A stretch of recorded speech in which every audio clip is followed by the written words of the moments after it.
Brian, Brian, how are you? I'm good. Brian, how are you? Well, I can't complain, I guess. If I did start complaining, I don't think anybody'd listen to me. So, you know, Yeah, yeah, how about yeah. look at that Nice. even? Yeah, nice. Very nice. I've got my Via hat on. I'm figuring I'm looking a little bit like a hockey player, and they're a hockey family, so that hat would look pretty good tonight with me. It fits in. I had a bit of a fall this week. I busted my nose up a little bit. I'll tell that story today when we Oh, when we get there, but I'm recovering. I'm feeling better, but oh man. um, it was a good one. It was an interesting one for sure. Ready Yeah. for winter to be over. Yeah, no doubt. No doubt. I'm so ready just for everything to thaw and just get on with it. So, uh-oh, here we go. It's like Brian squared.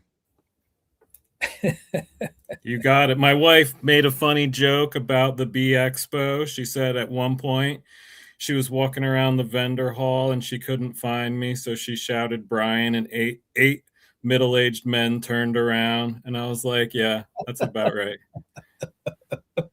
That's hilarious. That is Yeah. awesome. Now you So guys have another expo you're all going to pretty soon. Greg is already there.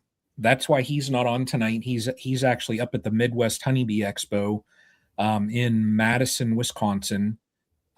Bruce is visiting family before he leaves.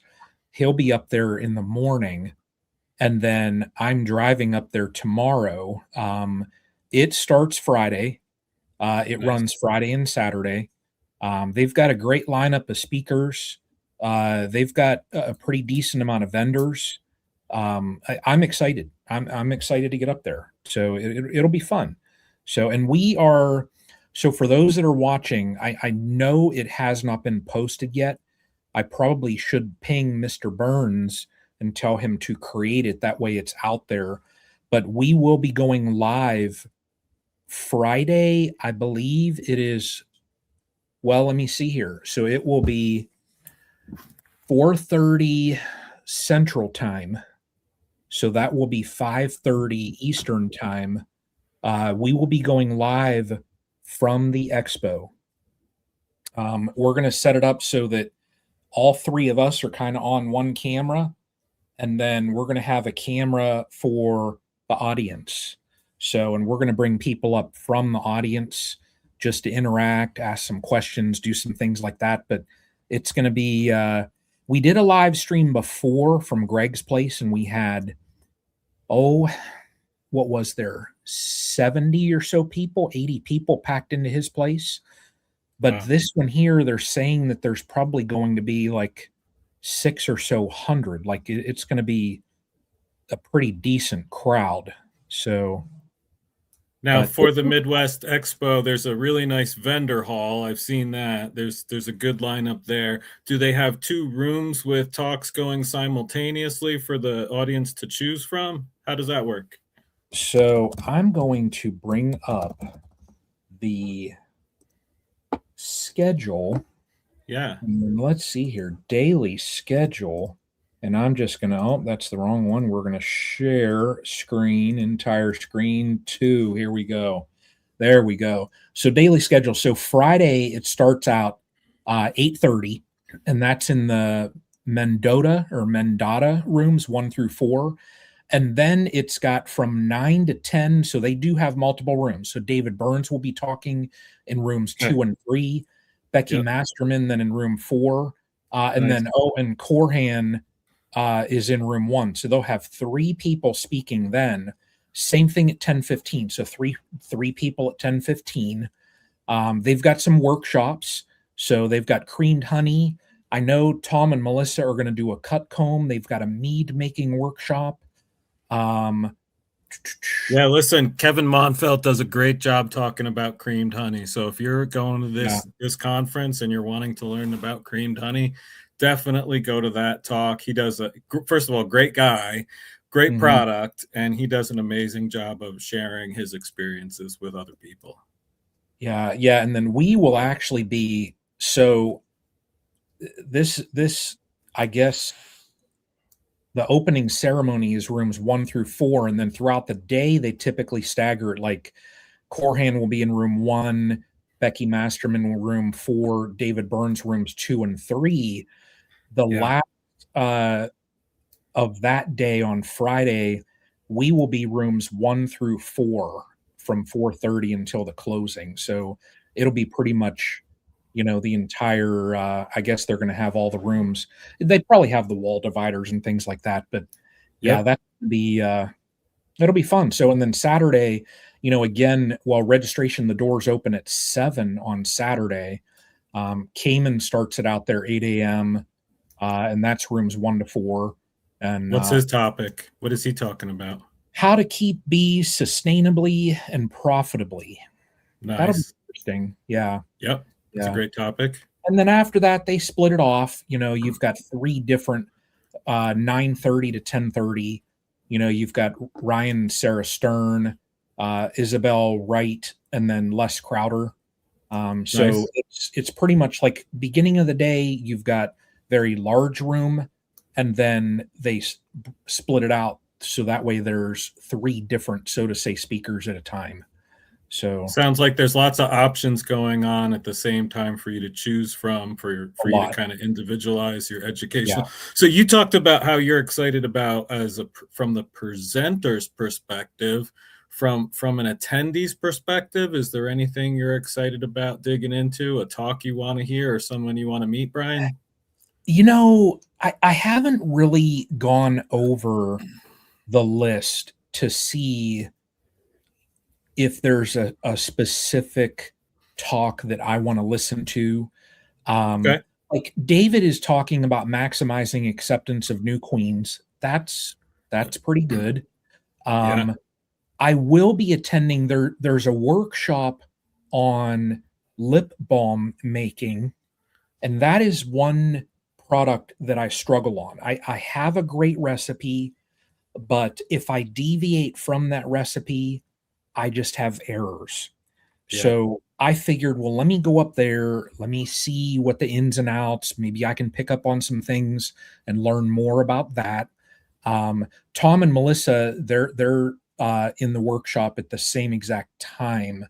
That is Saturday. Let's see here. Oh, where is it? Yeah, right there. So And they'll do a great job with their comb honey class. They yeah, put everything they have into their educational opportunities, so yeah, they're going to bring it for that class. yeah. So, when I had looked at that and I thought, oh, bummer. I didn't realize that they were at the same time, and I had already lined up to attend that lip balm workshop. But I mean, there's a couple talks in here. I mean, David Peck is up there all about queens. He's going to speak on Zachary Lamas, Varroa, the biology and behavior. So, I mean, there's a couple different talks that I probably will try and sit in on. But, I'm probably going to be in the vendor hall some as well, just because I'm taking up some of my I guess they're limited edition Castle Hives gloves that I'm going to sell. So I've got a stock of them, and just want to thin it out. I just want to get things off the shelves, and I don't want to. I learned if you want to go down these different avenues, it's very Yeah. difficult. And why don't you just stay in your lane where Yeah. it already works? Yeah. So, I learned that a little bit as I started out my business, Brian. There's a period of what I call experimentation. And I think that's a really important period where you're like, let's try this, let's try this, let's try this, let's try this. It's not all gonna stick, right? And you can't do that all, and you can't do it all well. But by doing that, you can figure out what does stick and what works well, and then put your energy into those particular places. I'm still trying to dig hops out of the side of my yard because I can't get these dang hops out because they keep spreading and taking over everything. Because I had this brewing plan at one point, and that was part of my experimental stage that oh, I'm still cleaning up. So I yeah, think it's important. It's an important step, but it's important to move on beyond that step as well. yeah. You know, for me here, I've learned, like I said before, cut comb, it just does not sell in my area. So I've Yeah. learned any of those, like chunk honey, any of those honey products that have wax, they do not sell. There's not really a market here. Mm, Um, I had cut comb and it was sitting around long enough that I fed it back to the bees. That's how fast it sold. wow. So, and I've learned certain products. Now here, and like with my shop in general, I found out that any type of equipment, it really doesn't sell. I don't have a brick and mortar store where people can come and shop. I just, and I really don't advertise either. There's a couple things that I sell that people had no idea, they had no clue. You know, Mm, yeah. the queen marking little tools that Rob with Lorobbies had advertised everywhere. I've had some probably about a month or 2 before Rob had his. I saw him, and it's an open share file. I saw him, made some up, and I thought, "Yeah, I'll make a couple. If they sell, great." And then, Todd Prater, he bought a set. He saw that I had 'em. He said, "How long have you had these?" And I said, "Oh, I don't know, months." And he said, "It's the first time I've ever seen him." So I Hmm, don't advertise some things. yeah. I think I've learned though, items like that, it's nothing for me to make up a couple sets just because of the printers. And Yep. they're small. They don't take up a lot of room. When I buy, almost 100 sets of gloves, takes up a little bit of room on a shelf. And I just don't want that. So honey, now I've got my warming cabinet that I built last year, and I've got 110, jars of honey in that thing, and it's on 85 right now. I turn it down when, I'm not actively going to markets, and then I'll bump it up low 90s when I'm gonna start going to shows. That way nothing crystallizes. Yep. But that's taken a lot of stuff off of my shelf that I have over there where I keep, like, boxes and bags, and, I've got, like, my pepper flakes that I do with the hot honey and all that kind of stuff. So, I've learned though, like, the infused honeys, the vanilla infused, my hot honeys, and then my traditional honeys, that's my meal ticket right there. And that's I'm gonna stay in that lane, and once I sell those gloves to just get rid of them, uh, they'll be gone. I'm not gonna do anything else as far as, like, gear, um, and I'll just do honey. So, I'm gonna stay in my lane, Brian.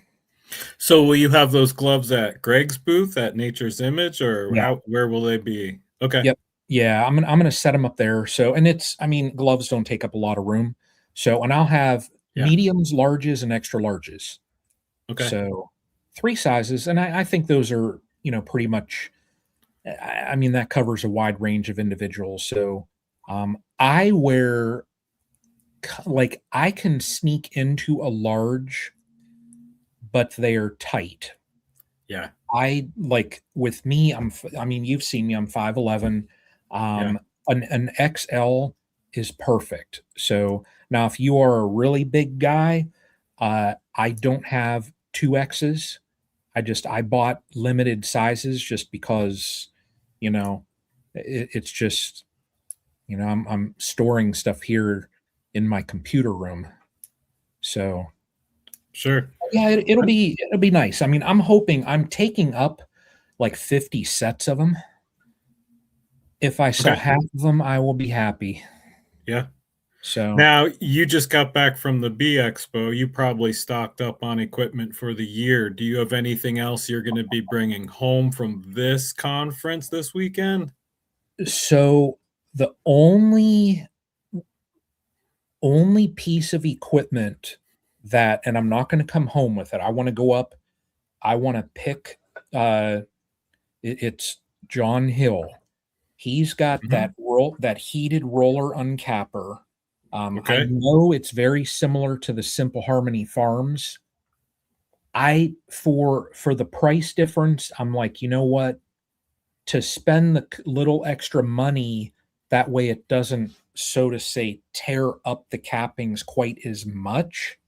Yeah. I'll spend the extra money. I've talked to people and they said the only feedback as far as using that heated roller uncapper is you do not get as much wax as you do with the Simple Harmony Farms. So Right. they said if you're not concerned about wax, it's no issue. And I'm not. I don't care about wax. I really don't make candles. I just made a couple woodwick ones, just tinkering with, but it's not like I'm actively looking for wax to make product. Right. So, but Now, how that unit is set up, and I just want to, uh, I want to see it in action more or less, just how it works.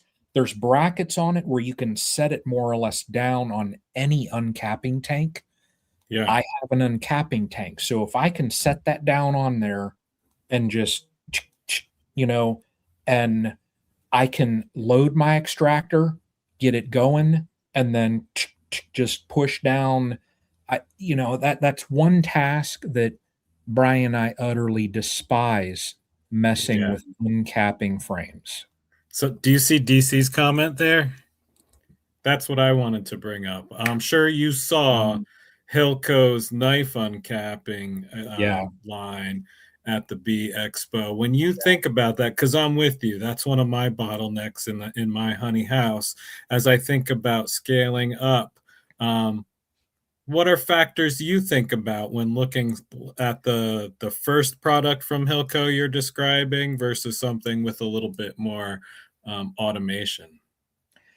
I I don't want to go that large. Yeah. Like that uncapper there, what was it, 3,600? I don't want to go that large. Yeah. I don't want to set up like a line. Now, the honey building where I work out of, it's tight for space. Yep. So with what I have over there right now, like I could take that heated that roller uncapper and I could set it literally right on my uncapping tank that's there and there's no additional space. So it's an add-on to what you already have. It's not a Exactly. brand new piece of equipment. You know, what Yep. is nice about the blade one is it is pretty compact. So when you're thinking about a footprint in a honey house, it does take up very little space. But I'm in Mm. that same place as you, Brian. I'm looking at cost, I'm looking at value. Those are two different things. Cost and value are different things, and you might Yep. get a really good value if you pay a really high cost or Yeah. not, but you have to think about that. But I'm also at the place where I'm kind of at like the max of where I'm going to be, and I'm just going to be downscaling from here. So do I need a clarifier? Do I need a pump? Do I need automation? Or do I just need a little bit more patience? That's the place Right. where I'm at right now is, do I want to pay for that? Do I want to just deal with what I have? I'll tell you, if I was 15 years younger, the answer would be easy. The answer would be to scale up because that's what I have in front of me. But where I am right now, that scaling up isn't quite there yet. Hey, Tom, how are you? Yeah. Hey guys. I put Yeah. my And Tom, you're vertical, buddy. Yeah, I know. I was using my phone. there Is you go. that better? There you go. Yeah. There you go. Melissa's on our other laptop, and I'm using what was once our boys' old laptop. When I tried logging in, the continuity on the camera was horrible. So I don't know what the deal is with that thing. So I'm just using my phone and I'm reading the That's all right. screen on the laptop. That's all right. Yeah, but Brian, like an uncapper, I I don't want to go above 15 production colonies. So, Yeah. if I were to get some automated system, to me that's overkill. You know, Yeah. it'd be Yep. like I have a little city lot and I buy a Lamborghini tractor to mow a city lot that it would just one swipe and I would mow the yard. It doesn't make sense. But it looks nice sitting in the driveway. It's very nice, but it wouldn't make sense. And I Yep. think for the price of those type of uncappers, even if I end up going with the Simple Harmony Farms, couple $100, yeah, I could stay with those blades and the knives and all of that. I literally hate uncapping frames. Hmm. I cut every single time I pull honey. I cut my fingers because I've got one of those scorer tools where basically you run like two swipes down a medium and it will score the top of the wax off. And the fingers on it, after 2 or 3 frames, they get all clogged up. So you have to, I just keep a Hive tool there. I grab my Hive tool, flick the wax out of there. And every time I'm doing that, I'll poke a finger. Well, and then I'm like, well, darn it. So then I'm holding a towel on my finger because I'm bleeding. I do it every year. So it's just that whole process that if I spend a couple $100 to make the front end of the extraction process go easier, and now I need to also get into like fume boards or something like that as well, because I still pull my supers the old-fashioned way, where I frame by frame, I shake the bees and I transfer them to my Hive butler and walk them up to the building. Yeah. If I'm going to go to 15 production colonies and I've got enough equipment now where I can have 45 supers, so 3 supers on each one. Yep. If the day comes and we have a fantastic flow, and let's say I fill 30 or 35 supers, if I'm going to go through 300 or 350 frames and shake them, that's not going to happen. So I need to speed that process up too. But that's simple and easy. I mean, buying a fume board, I'll probably get 2 or 3 of them. That way I can stage them, and that's going to be easy. It's just, if I end up with, say, 30 supers and I've got to uncap, 300 frames, that's a lot of manual work if you're doing it with knives. Yep. All right, can I share a couple of things? Sure. All right, first thing I wanted to share was a gift I got in the mail. Much appreciated. Ooh. From the Bryan Club. Thank you very much. I'm in the prison gang now. I got my shank. I got my Flower Street Farm shank, so I'm excited about that. So this is from Brian Baker. Thank you. I think he's in the chat as well, so really appreciate it, Brian. Thank you very much. I'm in the prison gang now, so I officially have my shank. It's exciting. It's got the name on it and everything. I feel really excited. So that was the first thing I wanted to share about. And then since Tom's on here now, I wanted to share my accident story, because I'm looking like a hockey player a little bit, Tom. I know the Saucemans are a hockey family, so I feel like the Via hat fits right in. So this Saturday, so we have ducks and chickens. Let's start there. In our backyard, we have a couple of kiddie pools for the ducks. The ducks need to preen themselves in water. They give off like an oil from their glands, and they have to preen themselves in the water to coat themselves with this oil. So they need water year round. So we have a couple of kiddie pools in the backyard for this purpose. Now, during the summertime, it's no problem. You can just pull the hose out there, change it out, and it gets filthy. Ducks going in there just make a mess out of it. It gets dirty immediately. So you've got to change it out fairly regularly. In the wintertime, however, you're hauling out buckets from the kitchen, or I'm hauling out buckets from the kitchen to supplement them. And every once in a while, we change them out. So this Saturday, I was trying to change one out that was full of a giant piece of ice. It was full of ice, but it started to melt. So I felt like I could just dump it over.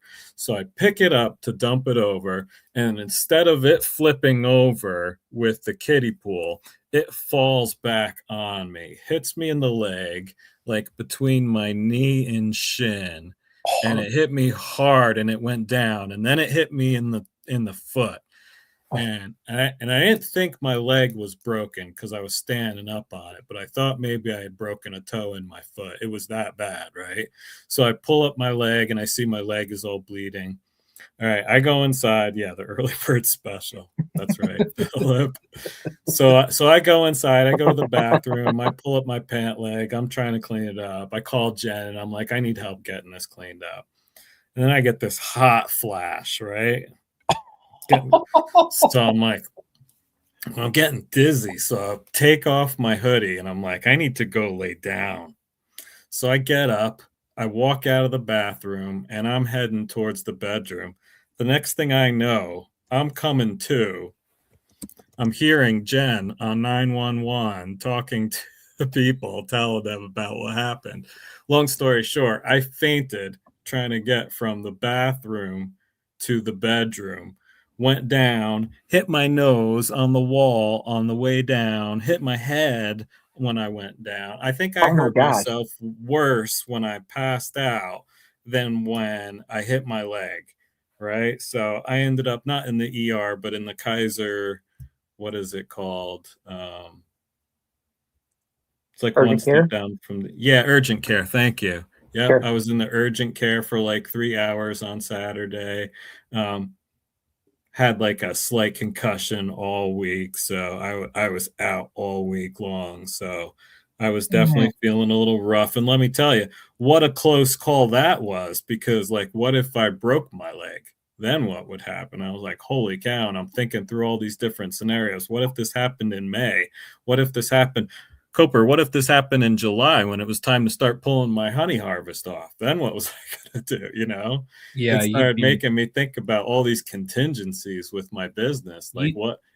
yeah, you'd be in a pinch big Yeah. time. Yeah. Yeah. So I'm Um, definitely feeling better. I'm definitely looking a little rough still, but like today's really the first day where my head's felt normal. Previous today, I felt pretty cloudy. So hopefully that'll be the yeah. big adventure for 2026. Anytime when you rack your head, it's just you're off, you know? Yeah. You're just off. So, yeah, that stinks. But let me see here. I apologize everybody. I've totally missed probably half of the comments. So, if you do have a question or anything, throw it into caps and I'll see if I can't save it. But if I missed any, I apologize. So, Tom, are you all ready for this weekend?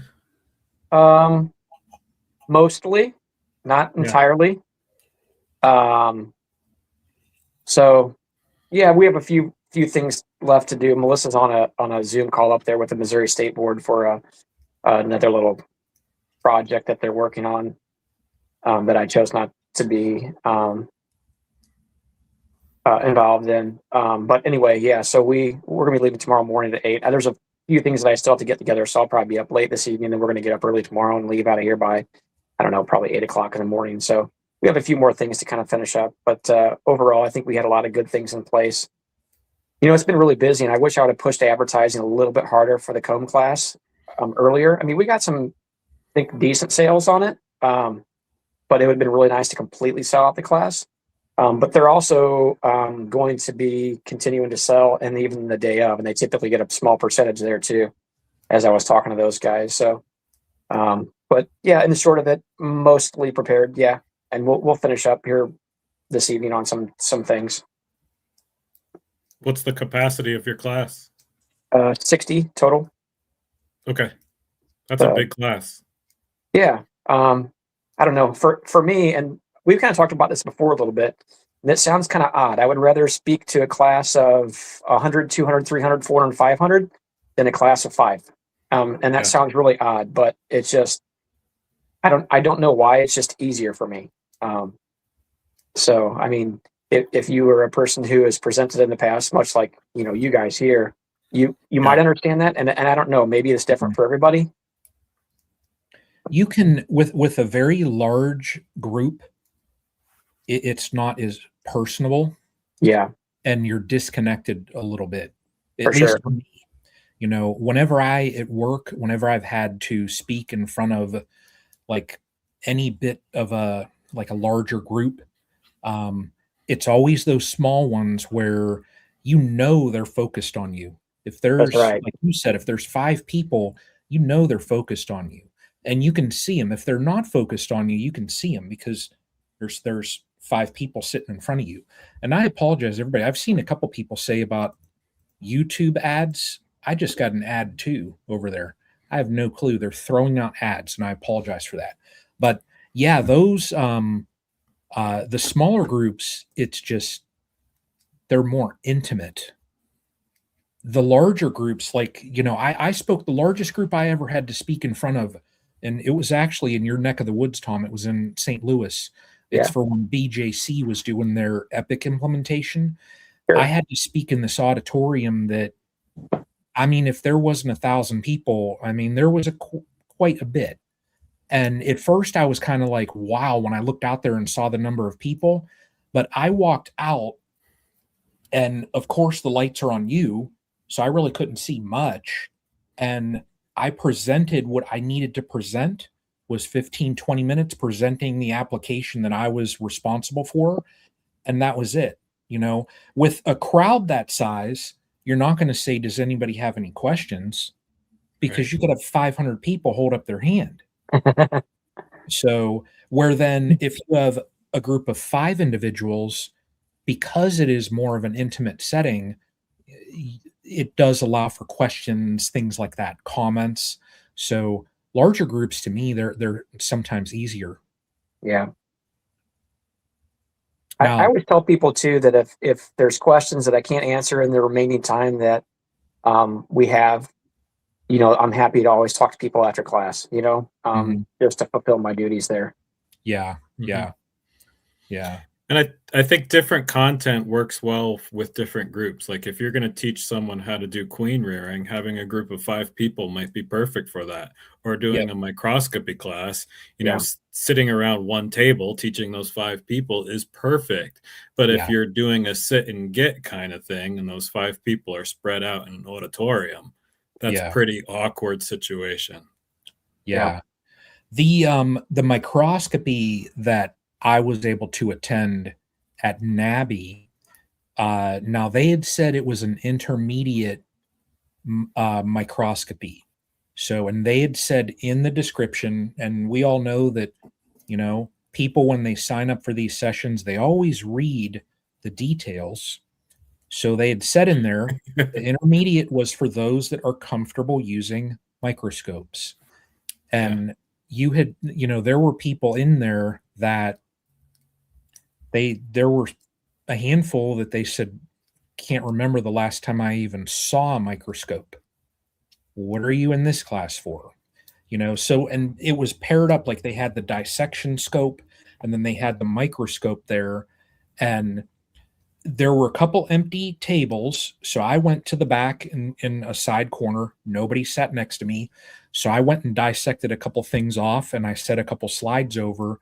And then another guy who was, his comfort level was about similar as mine. He was sitting next to a lady that had absolutely no clue about working a microscope and all that. And he got frustrated and came over to my microscope. And then he was there 20-30 minutes or so and didn't move. And I finally just said, sir, can I look at the slides that I've just prepared? And he said, well, I have to go back over by her. And I said, but that's not my problem. It was like, so smaller groups, I think for those type of sessions, I think they're more fluid. You're not going to have those hiccups. If like NABI moving forward, if they make those sessions larger, I think it'll just complicate the whole entire thing. And then you'll end up having feedback where individuals were not able to retain as much information or benefit from the session. Yeah. Yeah. So I agree. similar like queen rearing, queen rearing that's such an intimate task that if you throw 50 people out there, how are they going to see? Yeah. So just my 2 cents on it all. Do either of you guys use microscopes as a tool as a beekeeper? Yeah. So I'll go ahead and answer. The short answer is no. The long answer is yes. That's on my things to do list. So, I mean, Brian, you kind of know my personality there. What was Yeah. funny is Melissa and I did take the microscope class, which was the basic one with Etienne Tardif, and there was a couple other helpers in there. There was one gal, and I wish I would have remembered her name. I remember her face. She was a big help. She's a veterinarian in Colorado somewhere, and I don't remember Her name is where at. Ann. Her name is Ann Pasick. Yes. Okay. Yep. Do you know her? Yeah. Cool. When we chat later on, I want, if you have contact information for her, I'd love to talk to her again. She was extremely helpful in the side of how to use a microscope and all the fundamentals. But she said to me, she goes, I'm not a bee biologist. She goes, I use microscopes every day. I'm a veterinarian. I'm learning about bees. And I'm like, okay. I'm like, yeah, I'm like, that's perfect because I'm a guy who's ignorant of microscopes. It's been years since I've used them, but I want to learn. And I had actually shared with her the one that Oprah here had sent me as a good tool to start off with. And I had done a little bit of research, hit and miss on that. But the main goal that I had when I went to that class at Nabi, they said, you're welcome to bring in your own bees. And I'm like, absolutely. When I heard that, I'm like, I don't want to stare at something else on the slide. I want to see my stuff, you know, which is kind of the goal that I had set forth. So we brought in 3 different containers of bees and kept them as fresh as possible. And I was specifically looking for, oh my gosh,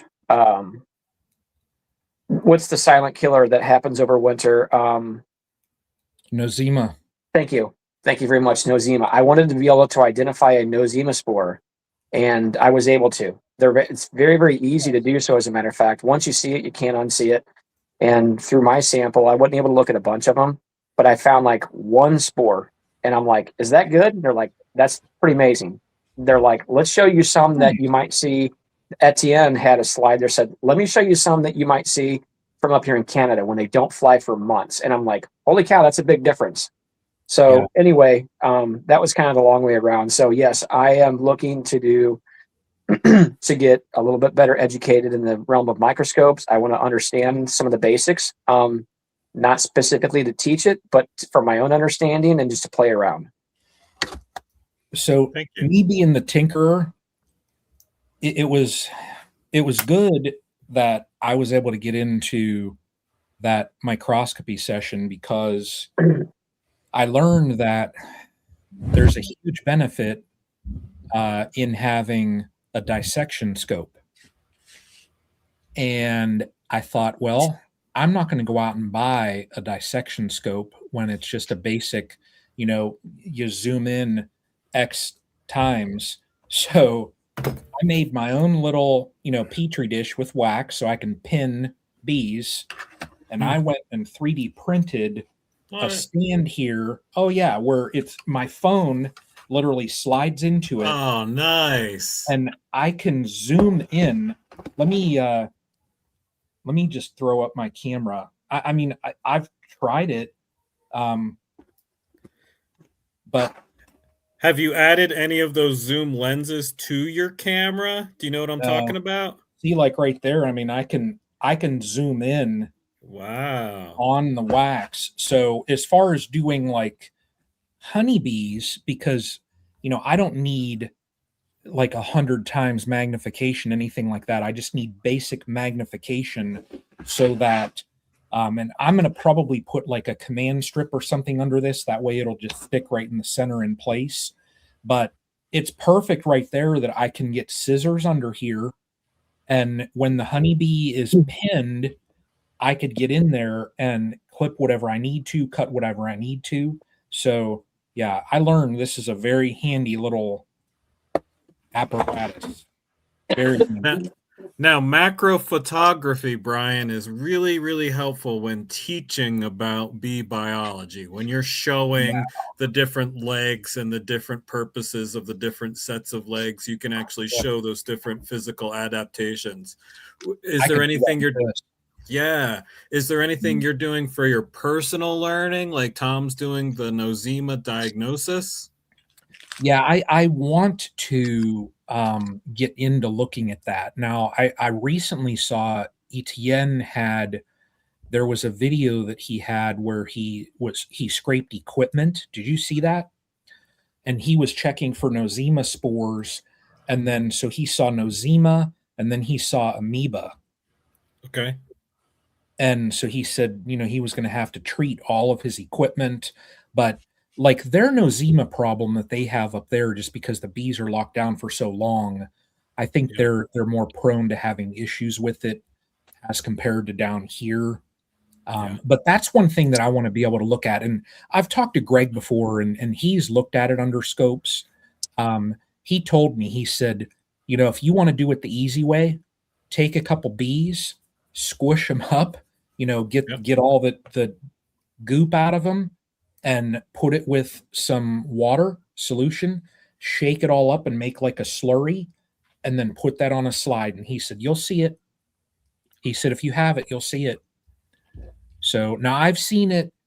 There's a microscopy group that ETN has on Facebook, and I joined that group. So a lot of people post different pictures of things that they've taken images of, and ETN is always putting pictures and stuff up there. So if you have a question on anything, you can take a picture, upload it into that group, and you've got ETN, there's Kara Chang, there's a couple people that are in that group that they pretty much know, what's going on. So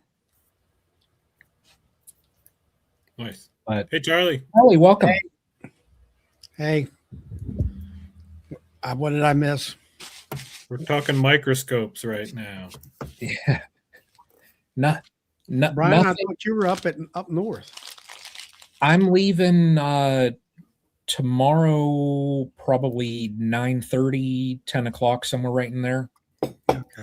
So I'm going to try and time it out so that I get into Madison about 5:30. So that way there's a couple of us that are going to go to dinner. That way I get up there perfect time for dinner. So I'm going to take a pit stop 2 hours, 20 minutes into the drive up in Toledo, grab I think we're going to eat at Chick-fil-A, grab a quick lunch with Medeiros. So he's like 10 minutes off the turnpike. So I text him today and said, hey, how far are you away from the turnpike? And he said, why? And I said, well, I'm driving through Toledo tomorrow. He said 10 minutes. So we're going to stop and grab a quick 30-minute lunch, and then I'll be the rest of the way up to Madison. Yeah. So How long's the drive overall? 7.5 hours. Okay. It's not bad. I mean, Yeah. it's not bad. So yeah, I've done further than that in a day. I think 7.5 hours, that's actually, I think it was around 8 when I would drive down to Sevierville from up here. So Okay. it's almost like I'm driving down to Sevierville.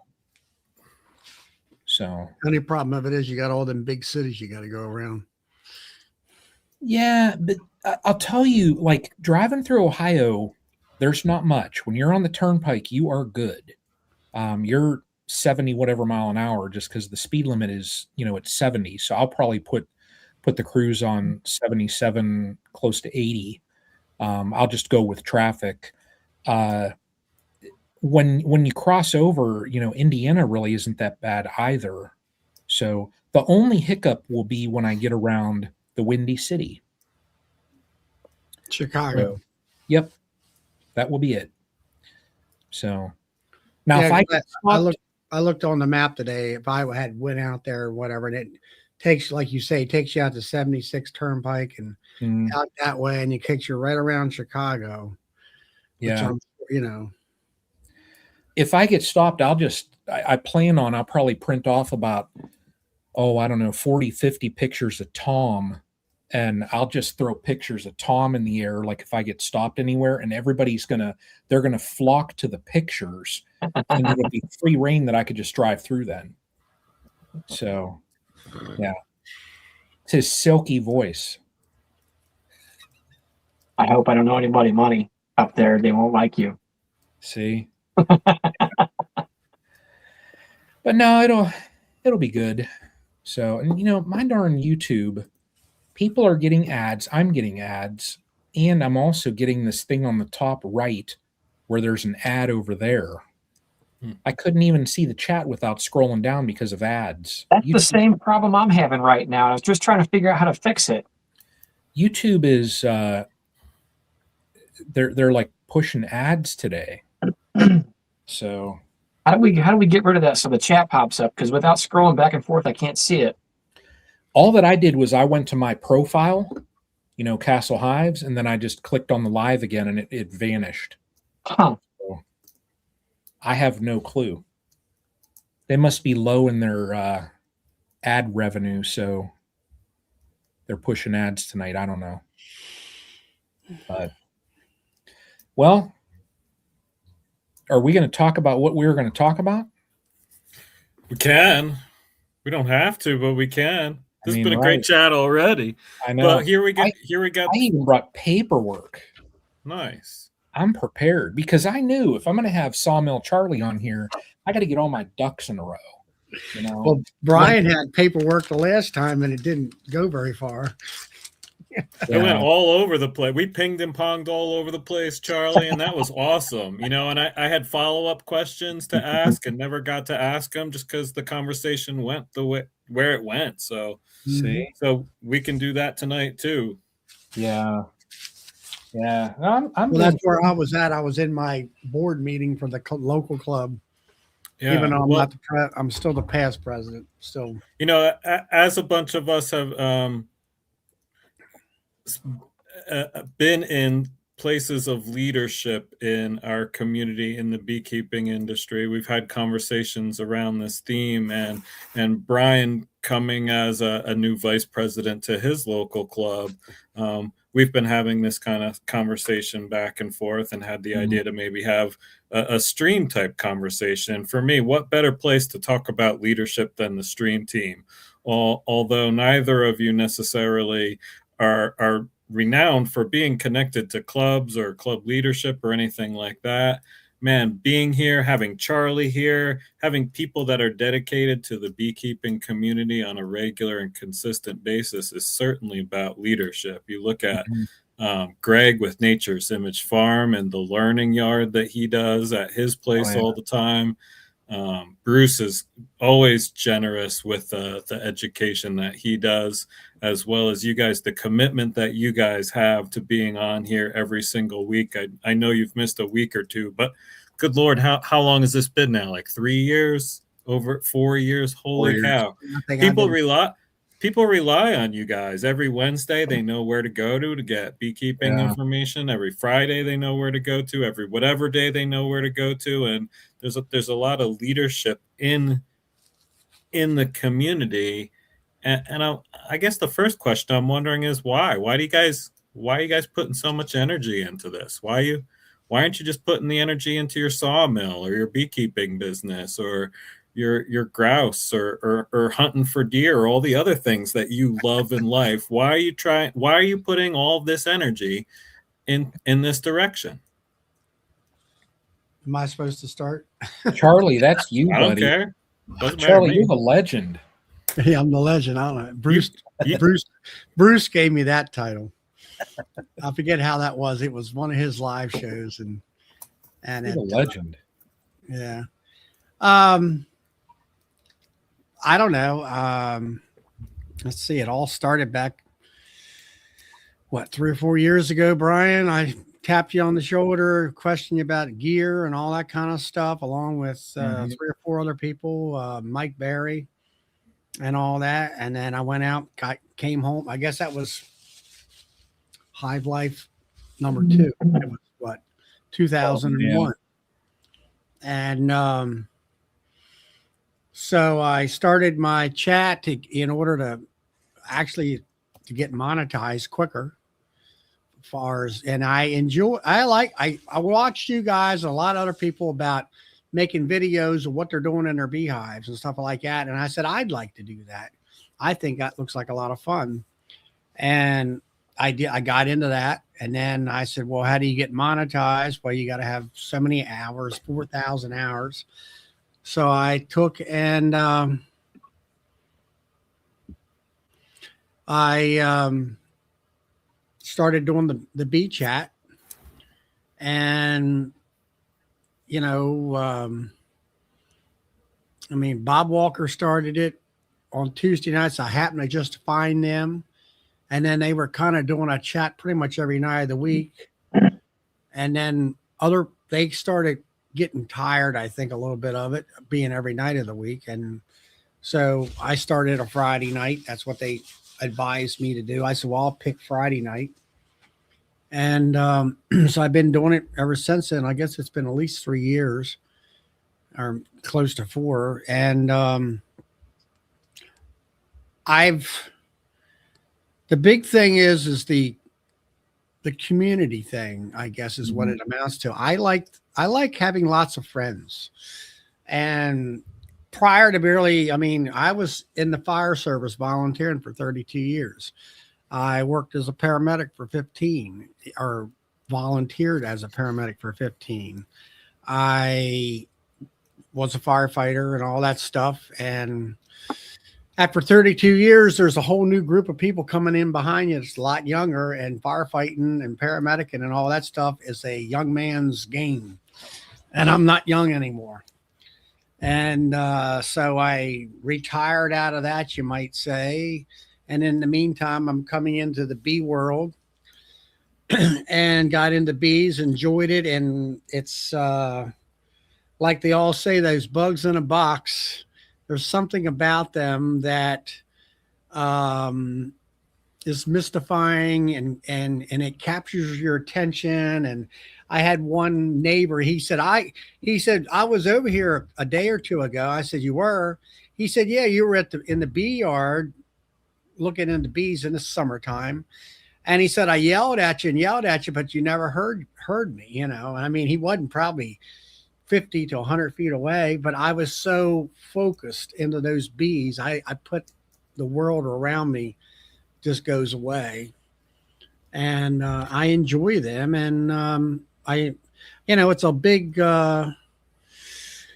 it's a hobby that, you know, when you're starting out fresh, you don't know anything, and I'm one of those ones. I jump in with both feet and I immerse myself in it to where I'm, I belong to 5 different clubs. Why? Because I might find up a nugget at each club of information that can help me work my bees in my apiary.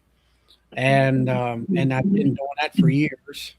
I'm still in 4 different clubs. And then with the advent of my live show, now I'm touching and reaching and becoming friends with people from the West Coast, like Todd out there at Loma Vista Bee. I've got Ian. I've got Brad up in Manitoba, Canada.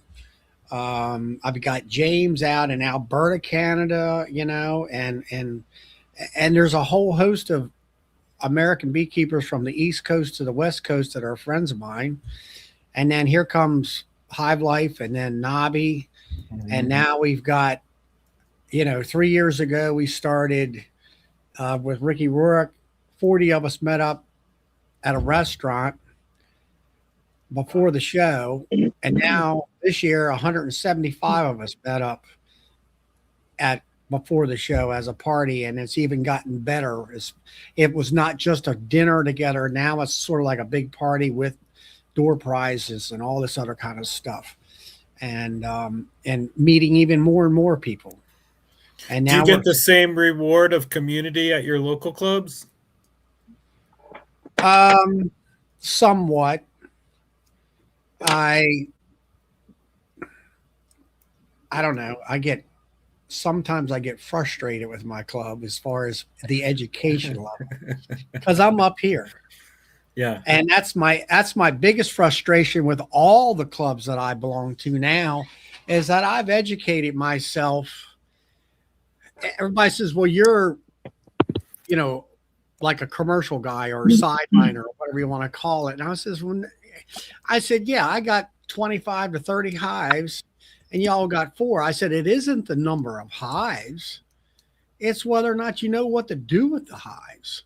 Yeah. You know, can you keep your hives alive throughout the wintertime, through the summertime? Can you put out them fires, as I call them, when that queen over here is failing and you recognize it before she, dies? Or, why aren't these hives producing a bunch of honey or all these different types of things? You're sideways, Tom. And and as far as the local club, yeah, I mean, I kind of help people come up to me and want information or whatever, and I like that.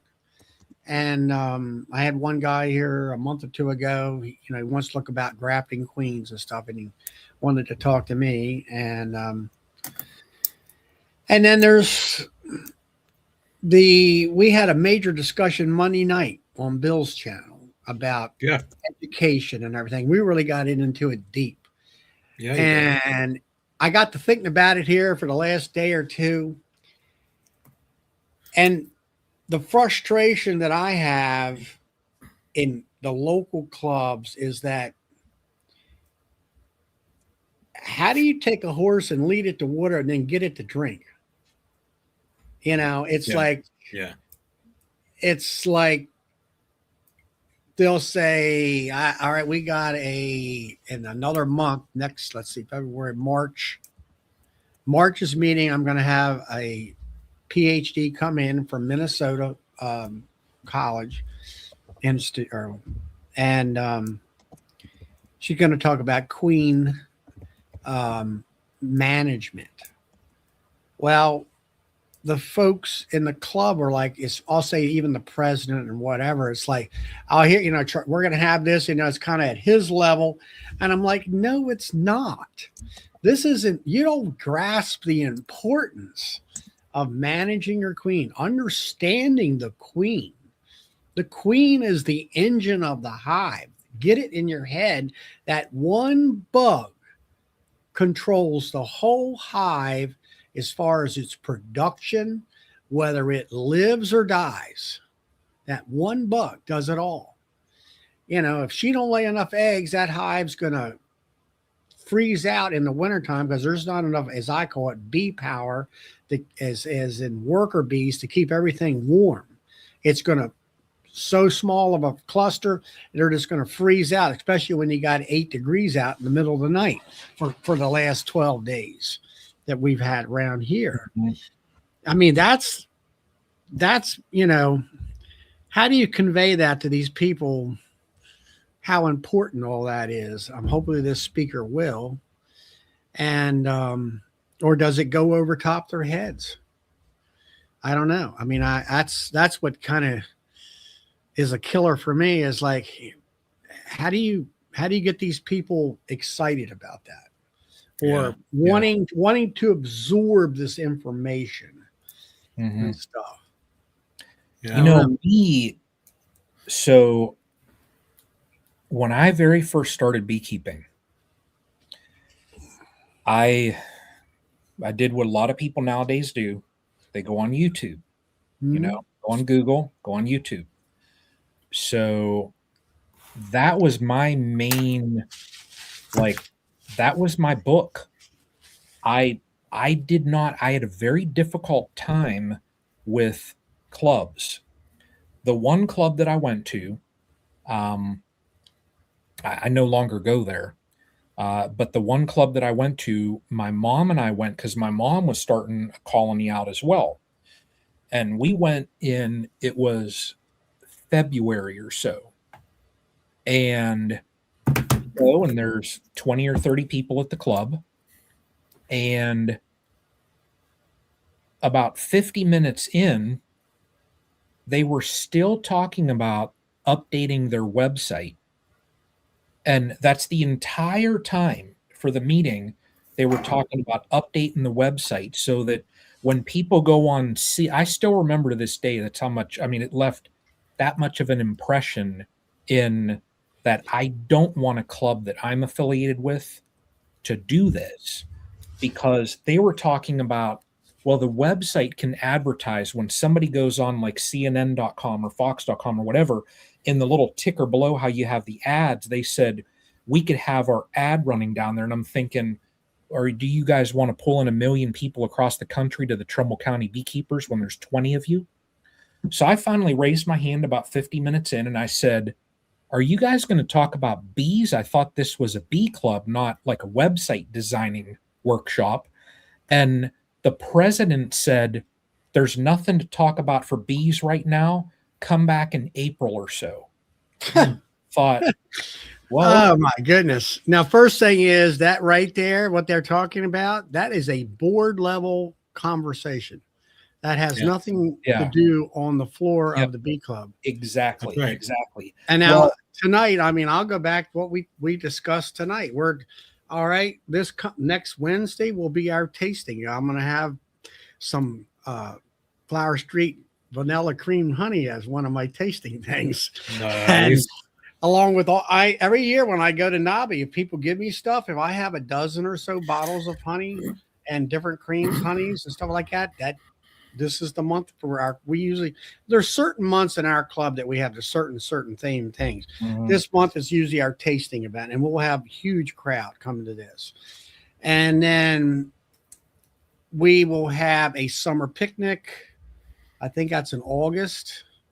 And then we have December is our Christmas party that we had it at one of the local, actually it was at the golf course at the restaurant there that they provided and stuff like that. And then the other things is we pretty much have every event or every month there's a speaker, either Zoom or in person. Like I say, March or February, March. Yeah, March will be this professor zooming in. And then we'll get into, we might have a question and answer panel, spring management panel, maybe later in the year, a winter prep panel. That's some of the ideas and stuff like that. And then we always have a meeting and it's always about bees. I'll put it to you that way. And that was like Tom here. It was just in. Tom and Melissa talked about they didn't join the club right away because they didn't really like it or something. I was quite interested in that because, all right, I was in the club pre-COVID and everything. And my first year is in 2020 is when I was my first year of presidency. Prior to that, I had been the vice president for at least 4 years, I guess it was. And COVID changed everything because before anybody knew anything about Zoom or StreamYard, what was the platform that Microsoft, I think, put up? It was we could FaceTime, is it, or something like that? There was Skyping as well. That's what it was. Maybe it was Skype. We could do Skype. And I'm like, what's that? Well, we can have somebody, come in on a video thing like we're doing right now. And I'm like, who wants to do that? I mean, I want a speaker that comes to the, thing. And we'd average 30, 40 some people, a meeting at least, maybe 50 some sometimes, depending on what it is. And then, here 2020 rolls by and here, after our last meeting in person, I think the next day or the 2 days later, the world shut down. Yeah. And then I went scurrying around and I tested amongst board members, Zoom, and there was a couple other ones out there. And,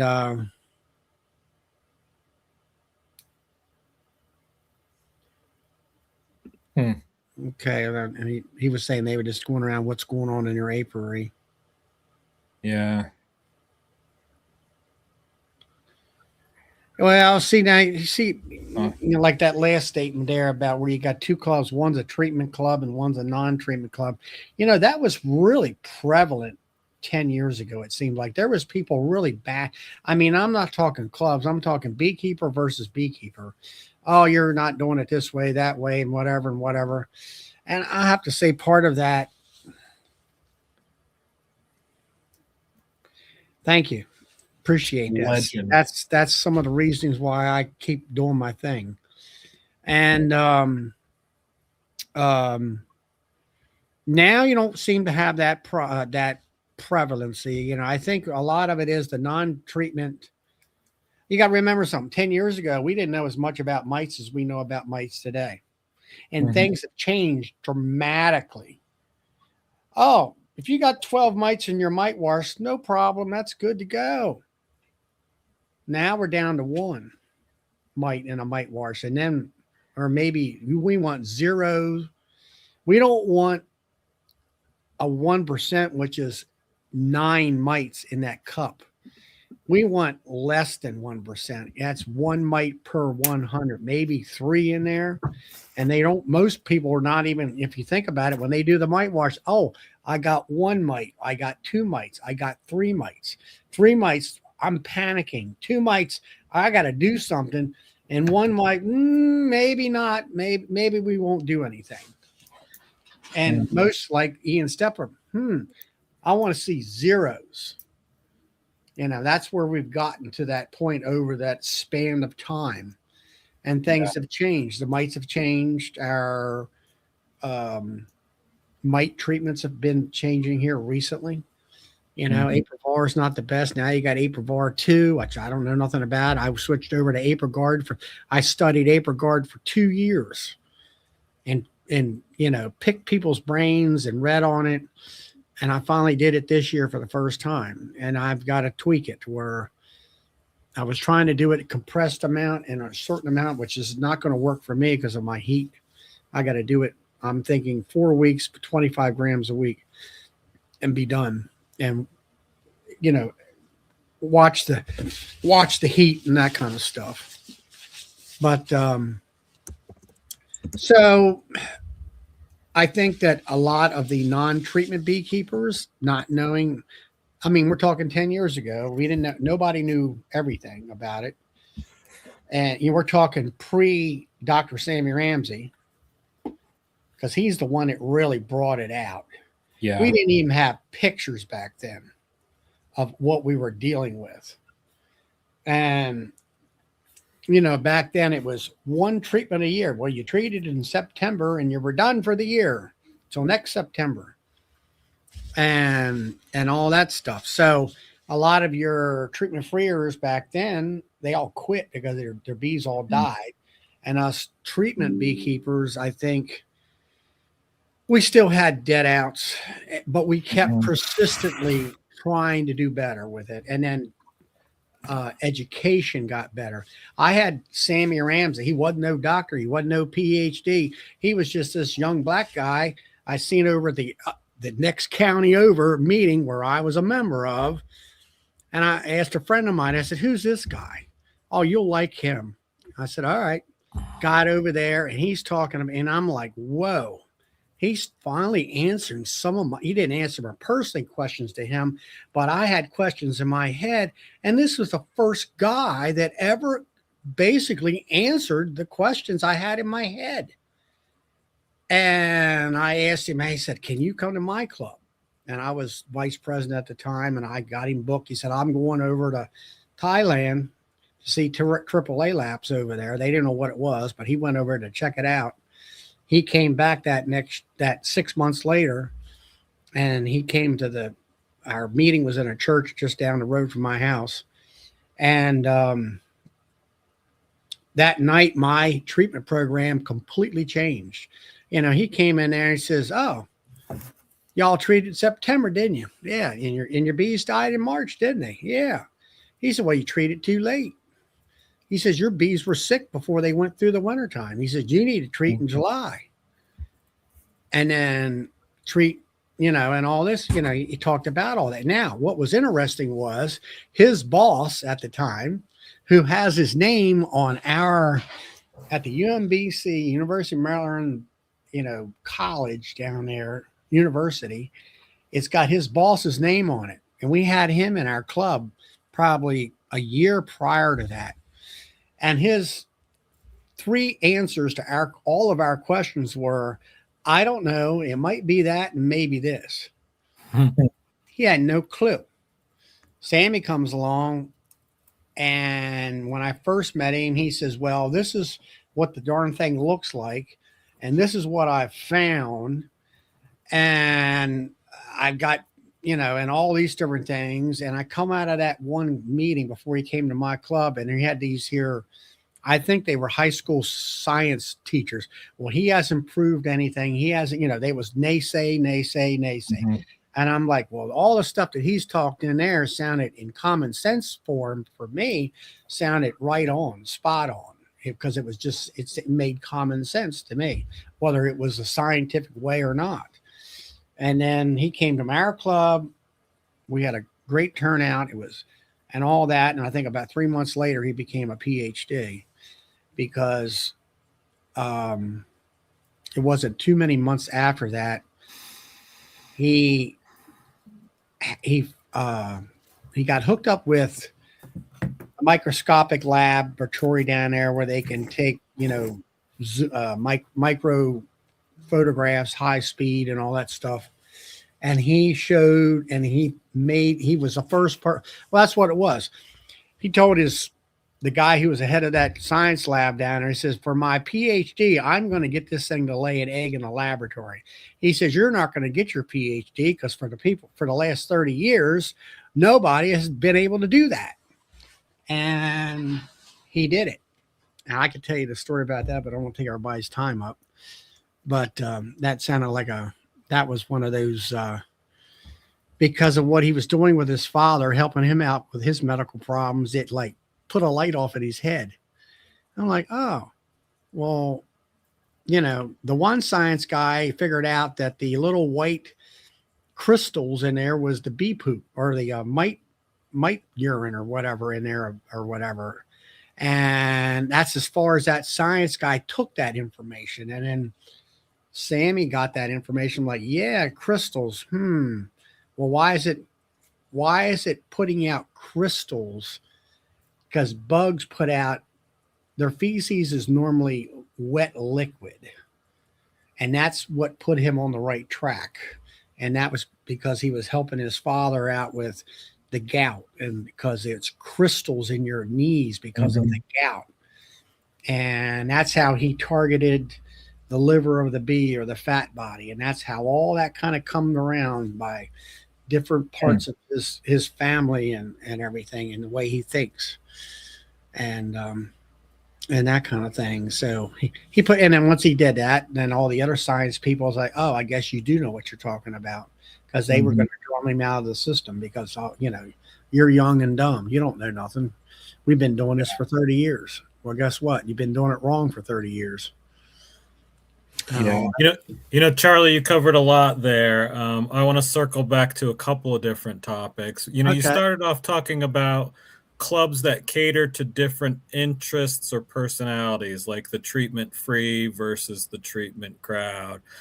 Some are more experienced, some are more newbie. Some might be connected to the local universities, like you're just talking about, or not. I think there's different relationships that you have with different stakeholders in that community that can kind of send that club on that particular direction. Well, I get a lot of yeah, go ahead. I think in the early years, and not so much now, is that when it comes to the treatment free, they're saying treatment free, well, we're going to do essence of oils, or we're going to do all these organic things of whatever. And they were, it's all they knew what to do. And that's kind of, there wasn't really any treatments that were backed up by science. And I think even, the treatment people like me, let's say with Aprivar or something like that, it's like at that time, nobody really knew what to do. They just said, well, put these in there and it's, your bees should be fine. And then, I watched the Fat Bee Man, 10, 15 years ago. Yeah. He was doing pay. You had to be, Greg was on there. That's where I first saw Greg. And he was on there and all that. And then I never did pay to get onto that chat, but I always watched the chat and stuff. Mm-hmm. That was kind of the beginning of these chats, you might say, and as far as across the country, that he was kind of like the forerunner of this stuff. And then he had, Fat Bee Man had a lot of different ideas and how things, I can. He was, showing you how to make wax cups for grafting and stuff like that, or you're making your own boxes, or you're making your own beeswax and for foundation and things of that nature. And then he started coming out with, you had the bug sprayer with the mineral blowing smoke into there. Why did he do that? Because there wasn't anything else. It was like, well, we don't know. We just got to try it to see if it works. Then he got away from that. And then his friends over, as he stated, over in Europe said, oh, well, we're doing this stuff called oxalic acid vapor. And you put it in this hot pan.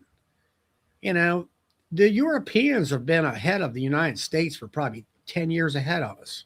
And a lot of different things. Even in medication today, they're always ahead of us because of our bureaucracy.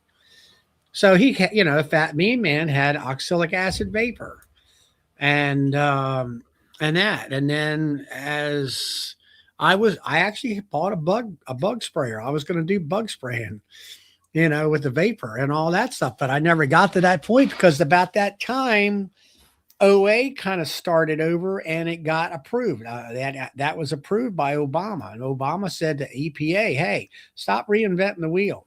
Go over there, take the documentation, what the Europeans have come up, make sure it's right. If it's right, then approve his stuff and let the beekeepers have it.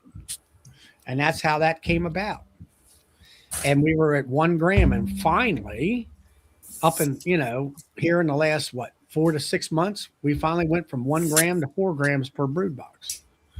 It's amazing how that voice of the leadership in that community can really guide that community. When I was a new beekeeper, I had the people who were the leaders. Hey, Todd, who were the leaders in the clubs that were running that I went to, preaching against synthetics. They had seen the tolerance that mites had developed to things like coumaphos and fluvalinate, and they were actively dissuading new beekeepers from using amatraz. In fact, so much so that the local store that the local bee supplier store didn't even carry it. So I was influenced from the very beginning to use things like oxalic and Apigard, those essential oil-based treatments right from the beginning. And I'm at a place now where I'm like, thank you for having that forethought and knowing what was going to happen down the road with resistance to these synthetic products, so I don't have to make an adjustment then. Same thing with oxalic acid. You'll hear people in the front of the room saying however many treatments of however many space apart, you've gotten that being preached to your community for years and years and years, and we're still evolving what we think is the best numbers to go into that equation at this point. But now with me, when I went through the state apiarist was taught me at the college. We still have the same person, and now, well, she wasn't the state apiarist; she was just an inspector at the time. But as I remember back, they really didn't cover mite treatments because I guess you might say it was so early on that, well, you know, I'll have to say, what was it for Validate and the other one there? Those were Kumafos, already Kumafos and all that was already off the table. And you had Aprivar, you had Might Away Quick Strips, Formic. and you had, well, which is Formic today, Formic Mhm. Pro. And then you had then oxalic acid came along. Mm-hmm. And there wasn't really any. It's like I can remember her talking about, well, you can add Hive, or what's it called? Not Hive Alive.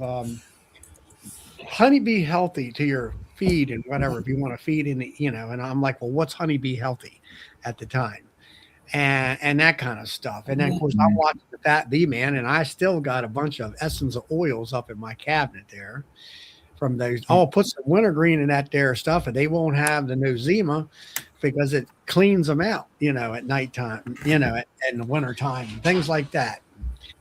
And it's just, like I say, when I started, the science wasn't there for any of that kind of stuff. I mean, there was mite treatments, but I don't think the club, my clubs and the rest of the clubs, they didn't talk about it that much, you know, because I think there was that, like you say, there was the mite treatment free and the treatment, you know, and if they started talking about it, there was always a clash. yeah. And that's all has kind of changed. And The club that I'm now a part of, they have like a wide variety. They will have 50, you know, people typically at all of their meetings. There's sometimes they'll have 60, 70 people. Really? They're a large group. The large county or the large fair that's usually around Labor Day, later, you know, in the year. They're the only bee club that sets out up there and sells honey. So they're a well-known group in the area. I went to them. So when I had my experience with that other club, I went to this club then when I was brand new, and I had signed up to get a mentor, and nobody ever, nobody ever reached out. I had a hard time. Yeah. So since then, though, I'll tell you, like this club, the one thing that they do is they make it a point to call out, like if there are brand new beekeepers. I know, like for our January meeting, the president, when he was going through his motions before I was talking, we made it a point in the agenda to have anybody that was a new beekeeper stand up, introduce yourself, and let them know when they were standing up. Look, if you guys are looking for a mentor, there's a sheet over here. You know, there are mentors in this room here. So they're a lot more welcoming. In that club, you know, like set aside from the number of people that go there, you have people that are brand new beekeepers, and then there are beekeepers that have been keeping bees since the 80s. So you have a wide range. And then in those beekeepers, there's a couple folks that are treatment free, and then you have those that treat. And the club itself, they have an oxalic acid vaporizer. So they have different tools. If you do want to treat, they have it and you can borrow it. You don't have to buy it. You sign up and, you know, get on the list and you can borrow it, bring it back. So Yeah, we don't do. We had thought about OAV, but liability issues there. But we do lend out extraction equipment. yeah. And actually, that was one of the topics tonight. We're going to buy another small extractor. I said, are we going to get out of the 1920s and put a motor on top of this thing? And there's always a liability problem there. You know. So let's go there now. So do folks have all this equipment stored in their garage, or do clubs have a storage shed that they rent out? Because I've got tubs of pamphlets and crap like that and giveaway items in my garage right now that just accumulate. Does anybody have a club that has a good system for keeping track of their supplies that are the club supplies beyond putting that on the garage space of the officers. Well, that's where it's at here. Basically, all the officers Yep. on the board of directors keep a lot of different things. Yeah. You know, my position now is I'm past president on the board, but then I'm also the IT guy. I'm the Okay. I'm the guy that sets the Zoom meetings up, gets the keys out to the different people, and Yep. Yep. all that stuff. And Yeah. Now, I have live like a soundboard here and microphones and all that stuff.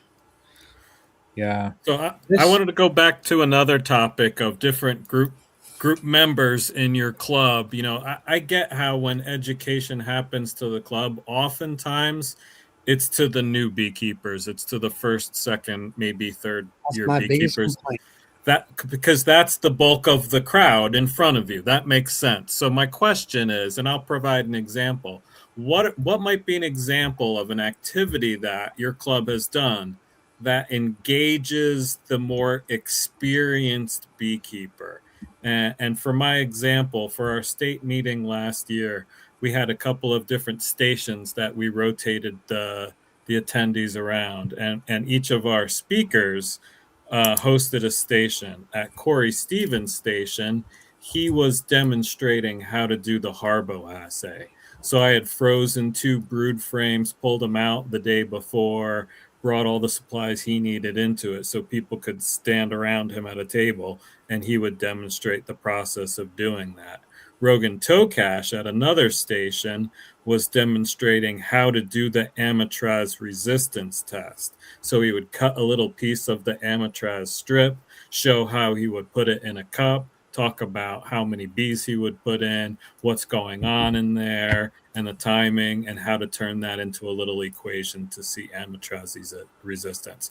I think that's a great activity for the beginning beekeeper in the sense that that's teaching them about biology, that's teaching them about how scientists are coming up with the stuff that they're telling that beginning beekeeper. And I think that engages the experienced beekeeper because that's something that experienced beekeeper can walk away with and actually do in their bee yard. So I guess that's my question for you guys. Do you all have any examples of activities, hands-on or not, that are great examples that engage those more experienced beekeepers in your club?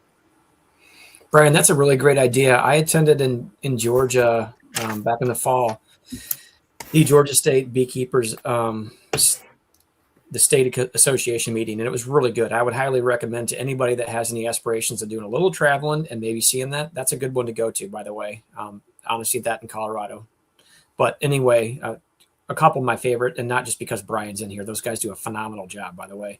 But when we were in Georgia, Lewis Bartlett had a class, if you will, kind of hands-on, that did just that test, the Amatraz resistance. And there's certain talks I'm like, yeah, I really didn't want to go hang out in. I'm like, yeah, I'm just not interested. But that was one of them that I went to go sit in actually, and I thought that was really good. And my idea was to take it back to the club and do it. We haven't implemented that yet, but that is something that I thought would be very interesting to do. For people who may or may not even use the product. And it's not just to down the product, and show there's resistance. But again, it's a science-based, simple study that you can do showing exactly what that looks like. And some bees may have that resistance, some may not, or I'm sorry, mites rather, not bees.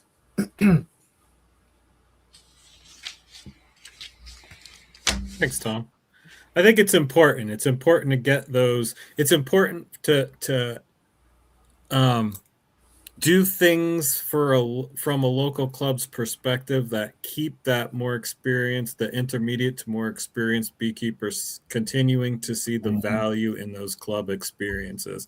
That's part of why folks like us have found these chats so valuable. It's because at some point we kind of age out of that beginning education that can happen at those local clubs, and we're looking for something next. It's really important. One thing that we did at one of our clubs, which was just a great conversation, is we had 3 fairly experienced beekeepers go up and do kind of like a roundtable conversation about their beekeeping toolboxes. what kind of toolbox they use and what they keep in their daily toolbox. And that was a very open-ended conversation about, it ended up being about management, because those tools are tools you use in your daily management. So things like a Sharpie marker or a shank or whatever turn into conversations about bee management and how often you use them and that kind of thing. So I think it's really important that, of course, you've got to educate the beginning beekeepers that are sitting in front of you, but to keep that vibrancy of the club, you've got to keep engaging those more experienced beekeepers as well. I mean, I've been thinking about what you've been saying, Brian, and I'm like, I think I'm the only one in there that has, zoomed up, is trying to get it, kind of keep on top of the hill when it comes to knowledge. I mean, there's a few other older ones, but our club does have a learning yard, and we do put on Saturday afternoon and evening. In the summertime, we'll have it before our club meeting out in the learning yard. We have different locations, and then we have Saturday afternoon or Sunday afternoon. They're going to show them how to do mite washes and show them how to do certain tasks within the bees with live bees and that kind of stuff. And we'll have the state inspector, who's also a member, and she'll go through an inspection, what she does and that kind of stuff. But as far as engaging like you said, my biggest complaint is like, you focus on one group, and that's the beginner beekeeper. And there's that new crop of beginner beekeepers coming in every year. And it's the same old, and that kind of thing. And it's like the talk shows here on every night of the week, we're averagely sideliners is what we are, if not commercial. And we are kind of at the same level. We all have the same common knowledge and want to grow and want to absorb as much information as possible. I had the one individual that was a president tonight, and he says, "Did you see this video about where they clipped the wings on the queen?" And I'm like, "Yeah." It's like, where have you been at? But he's only been at it for maybe 4 years or something like that. And it's like, okay, I know where you're at. And that's, I wish I could find a club or an organization where you could go there and we're all here and we want to be even here, up here in knowledge base and stuff like that. I spoke, so at the club that I'm now VP, it's probably been a year and a half ago or so, I spoke, and they told me, they said, like, it was in the summerish, and they said, whatever you want to talk about, no particular subject. I said, cool. I said, I got something. So I spoke about innovation in beekeeping. And I brought out, before I had my hex hive set up, I brought that out there just to show them, hey, with 3D printing. And I had brought my Apisola smoker and spoke about different things in beekeeping. And I'll tell you, the older beekeepers that were there, that were very set in their ways, when I started talking about some of, the innovations in beekeeping, they kind of just did this, kind of slouched down in their chair, crossed their arms, and, just kind of turned their head. And I could tell the only reason why they were there is because they didn't want to, like, stand up in front of the club and leave. But you could tell that they were just so set in their ways and they do not want to change. Now, one of the things that the VP that stepped down and then I took over, she loves all of, like, the different products and things that I talk about, because that club was so kind of siloed in what they knew, and they really didn't branch out. They got all of their equipment. It was basically whatever Blue Sky Bee Supply sells. That's what they had as far as a vaporizer, as far as woodenware. They got a lot of stuff from Blue Sky, and that's fine. I've bought stuff from Blue Sky. But prior to Blue Sky having Hive Alive or any type of supplement like that, this club, they never knew about it.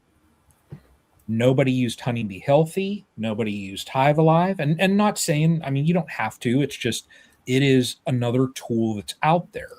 But I've been talking about a lot of just different things. And you could tell that the older, those seasoned beekeepers. the older, because I'm getting up there too. But those seasoned beekeepers, they just tune out and they don't want to hear it. But, you know, I feel like one of the things that I want to do when I have stepped into this role now with that club is I don't want to change everything, you know, like that. But the Mark says on here, the poop stir, that's basically what I want to do is kind of just open their eyes that there are other options out there. You don't have to necessarily jump at that other option, but it's just another tool in your tool bag that you have to use. You know, it's like they always got their bees from this other supply store that's about an hour and a half or so away. And I said, well, I said, I'm just offering it up.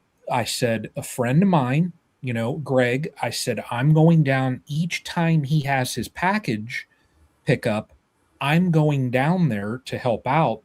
If people in the club want to order bees from him, I can bring them up, and then I will go where we're going to have our meetings. I'll just set up a time and say, okay, 6 p.m. If you're ordering bees from Greg, I will drive them up here and you pick them up. It's just another option, you know? And so that's what I'm doing, is just trying to show them that they have other options. They don't have to go with the store that's up the road.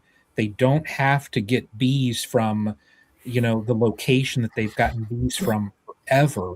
There are other options out there now.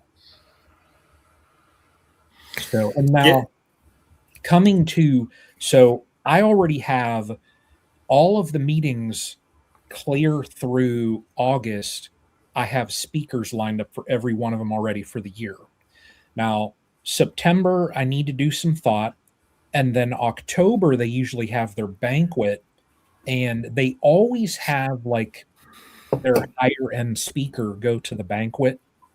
And I've had a couple people in the club express, they've said, why do we have speakers come to our banquet when they talk for an hour and then we're rushed to do our club activities? Because they like to raffle off a ton of things. They collect a lot of donations throughout the year, and then they have a ticket system where you go to a meeting, you get a certain number of tickets. You participate in club events, you get tickets. And then those tickets go into the raffle, and they draw tickets out during the banquet. And you can walk away with, you know, a box of 10 frames. You know, I mean, they have some pretty decent items that they give away. And so I already, I have it in my mind to change it up. And I don't want to have a speaker at the banquet, and just it's more for the club. But that's going to be a, you know, that's not a discussion for a regular meeting. That's a discussion at the board. And I'm just going to present the idea and say, hey, look, up to this point, your banquet has always been, you want to bring in, you know, some type of a speaker, and they spend 3/4 of the time, when then you're always rushed, when it should be a time where the club is kind of enjoying the fruits of their labor for the year. Then it's just rushed. Yeah. So I want to change that. That's one. Awesome. That's one of the items on my checklist that I have that I'm going to present to the board and change it up. So that way the banquet is structured a different way. Is that in December, like Christmas time or something, or what? It's October. The club that I go to, their meetings are the third Sunday of the month. So they don't have meetings in November or December. And I'll still communicate a lot. Like the club's social media was somewhat lacking. They were just behind. Like their Facebook group,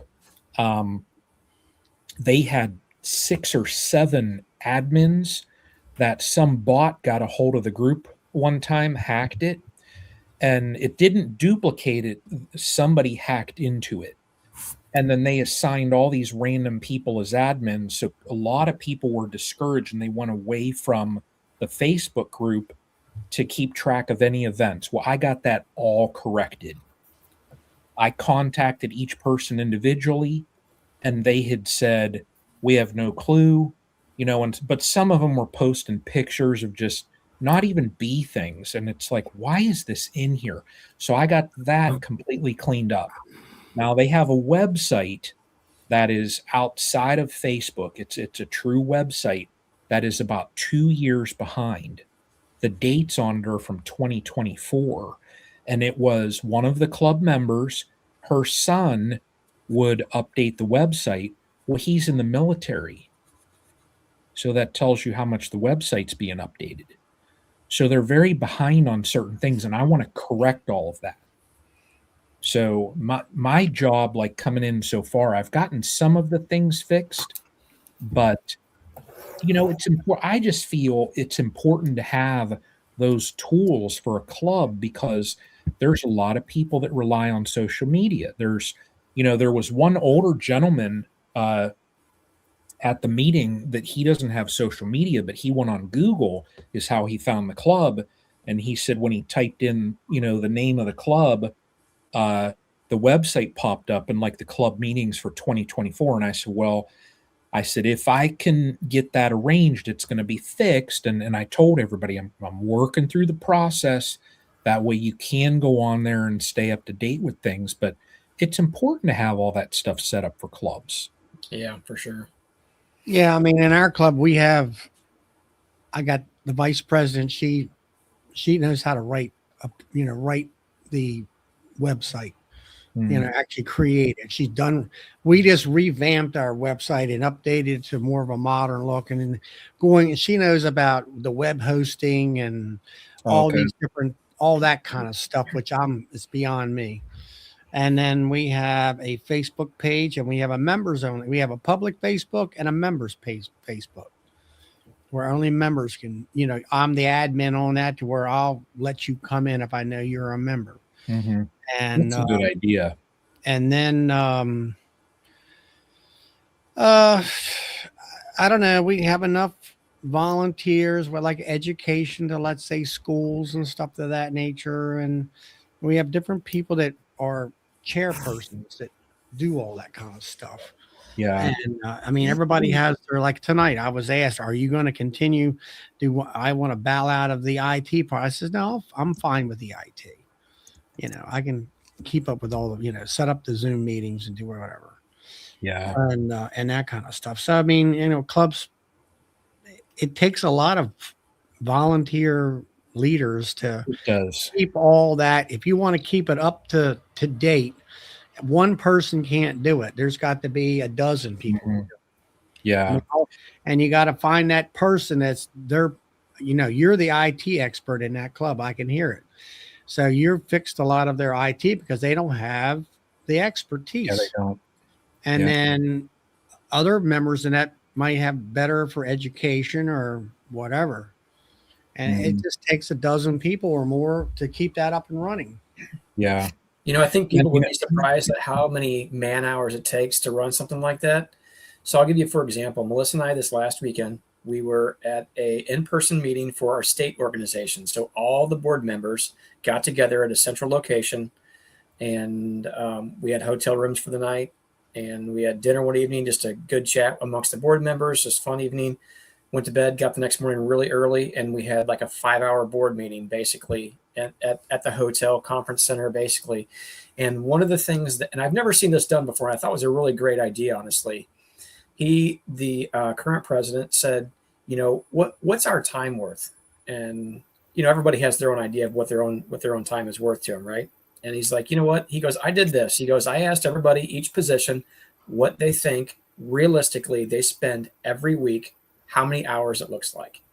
He goes, I added it up, and then he goes, I also estimated some of the other events that they do, like for instance, the in-person conferences that they do twice a year. They do something at the state fair, and there's other certain events that they do. Now, this is just the board members. This is not any of the volunteers. And when he actually went in and added it all up, and he said, I'm confident this number is soft. The hours that he added up, I think, were somewhere between 5,000 and 6,000 man hours per year. Now, that can vary a lot based upon how many events that you guys plan, what you do, how many positions you have, and all that. But when you really stop and think about that, that's a lot of man hours right there. And that's just, I don't think that our state level does like absorbent amounts of different events and things like that. But still, that's why I said the other night when we were talking about this, I think this is a good topic to talk about. But, and because sometimes people don't realize, and people might complain about things, and that's fine. There's certain things that you might have displeasure with or whatever. But my rebuttal is always be the person to make the change. If it's a problem for you or you think they're lacking in an area, it's fine to voice your opinion, but be the person to make the change. Because again, everybody else in that club on that board might be tapped out for time, and you never know what they're robbing away from to help fill those positions. Could be their job, could be their family, could be both. It could be a number of things that they, that they're slacking on, if you will, or taking the time away from that to do that. So that's why I said, Tom in here, I think he's already left, but when he said there's things that he wasn't happy about, and I'm like, go in and change them, be the change, right? So, I mean, if you add more ideas or more value to it in a way of adding different events and things like that, you have to be willing to step up. Our board president actually said, we're not adding any more things to our agendas until we get more people. End of story, full stop. And I'm like, yeah, that's a really good idea. So I don't know. I think the whole club thing, state level, whichever level you're on, sometimes people can take it for granted. The time that's put in and think, well, it doesn't seem like the club really does that much. But again, you have no idea behind the scenes what it takes just to keep that thing moving in a slow forward motion. So, something to think about anyway. Todd, how's it going? Good. How are you doing, Brian and Charlie and Tom? We're doing great. Oh, How's good. life out in California? Are the almond blossoms popping? Tell us, They're give close. us you're our on-spot reporter out in California for almond pollination. That's right. They're close. They're budding up. Pink buds coming up. They'll probably bust open. I would imagine. Well, it depends on the temperature of what we're supposed to get. It's supposed to be 72 down here tomorrow, or over here tomorrow. If we get a couple of days of that, I would imagine they'll start busting wide open early next week, maybe sooner. But there's a lot of guys that are still getting their bees in the orchard, so it's usual. It's going to be what they call a flash bloom this year, meaning they're going to open up, they're going to do their thing, and they're going to go away. It's going to be quick this year. Because of lack of moisture? No, because of lots of moisture. We've already met our yearly average. And basically we've gotten the rain from October to New Year's. And that's right. For us around here, that's 11.5 inches. That's our normal. Yeah. We've already got that. Wow. The bad thing is there's not a lot of snow in the Sierras. Yeah. So water banking, where they let keep runoff in reservoirs is going to be tough this year. So it might be a dry summer. I'm sure it will be. And that's where we're at in Colorado. No snow up in the mountains. It's not building up for that snowpack, for that melt off for the spring. So hopefully we'll get a bunch of snowstorms in the spring to help us supplement that moisture. But we're really dry right now. I'm gonna have 4 days of over 60-degree weather. So I'm gonna do some hefting because obviously bees are going through their food, and I'm gonna be feeding up for the next couple of days. That's gonna be my job. Is that normal for you, Brian? I mean, It's normal that we have sporadic winters. It's not normal that we've had this much warm weather. I think we the other day broke the record for we tied second place for 60-degree days in the winter already. So it's been really warm. It's been really dry. It's always really dry here. That's always common for Colorado, but it's definitely been a warm winter. Are the resorts open? Well, I just saw a news piece that they were cutting back on hours because people weren't going. They're not skiing. Like, you can't take a lesson if there's no snow to ski on. Mm-hmm. Crazy. We're above our average here, for snow and all that. We've got a lot. And they actually said for the average, as far as the Great Lakes, the average frozen over, if you look at them as a whole, they said for this time of the year of all of the Great Lakes, they should be 35% frozen over. They are at 49%. Lake Erie, there's only been what was there, 6 or so different times where Lake Erie was 100% frozen. And Lake Erie right now, they said, is at 97% frozen. Yeah, that's like here we have the Chesapeake Bay, and now I'll say around the 1980s, I'll say something like that is when they actually had to bring a ice cutter up through the bay to open up the channel and stuff like that.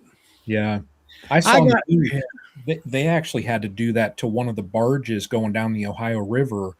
It got stuck, and they had to have another barge go up and not really stop. It just kind of went past it, and he turned and come back to bust the ice up because one of the barges coming down got stuck in ice.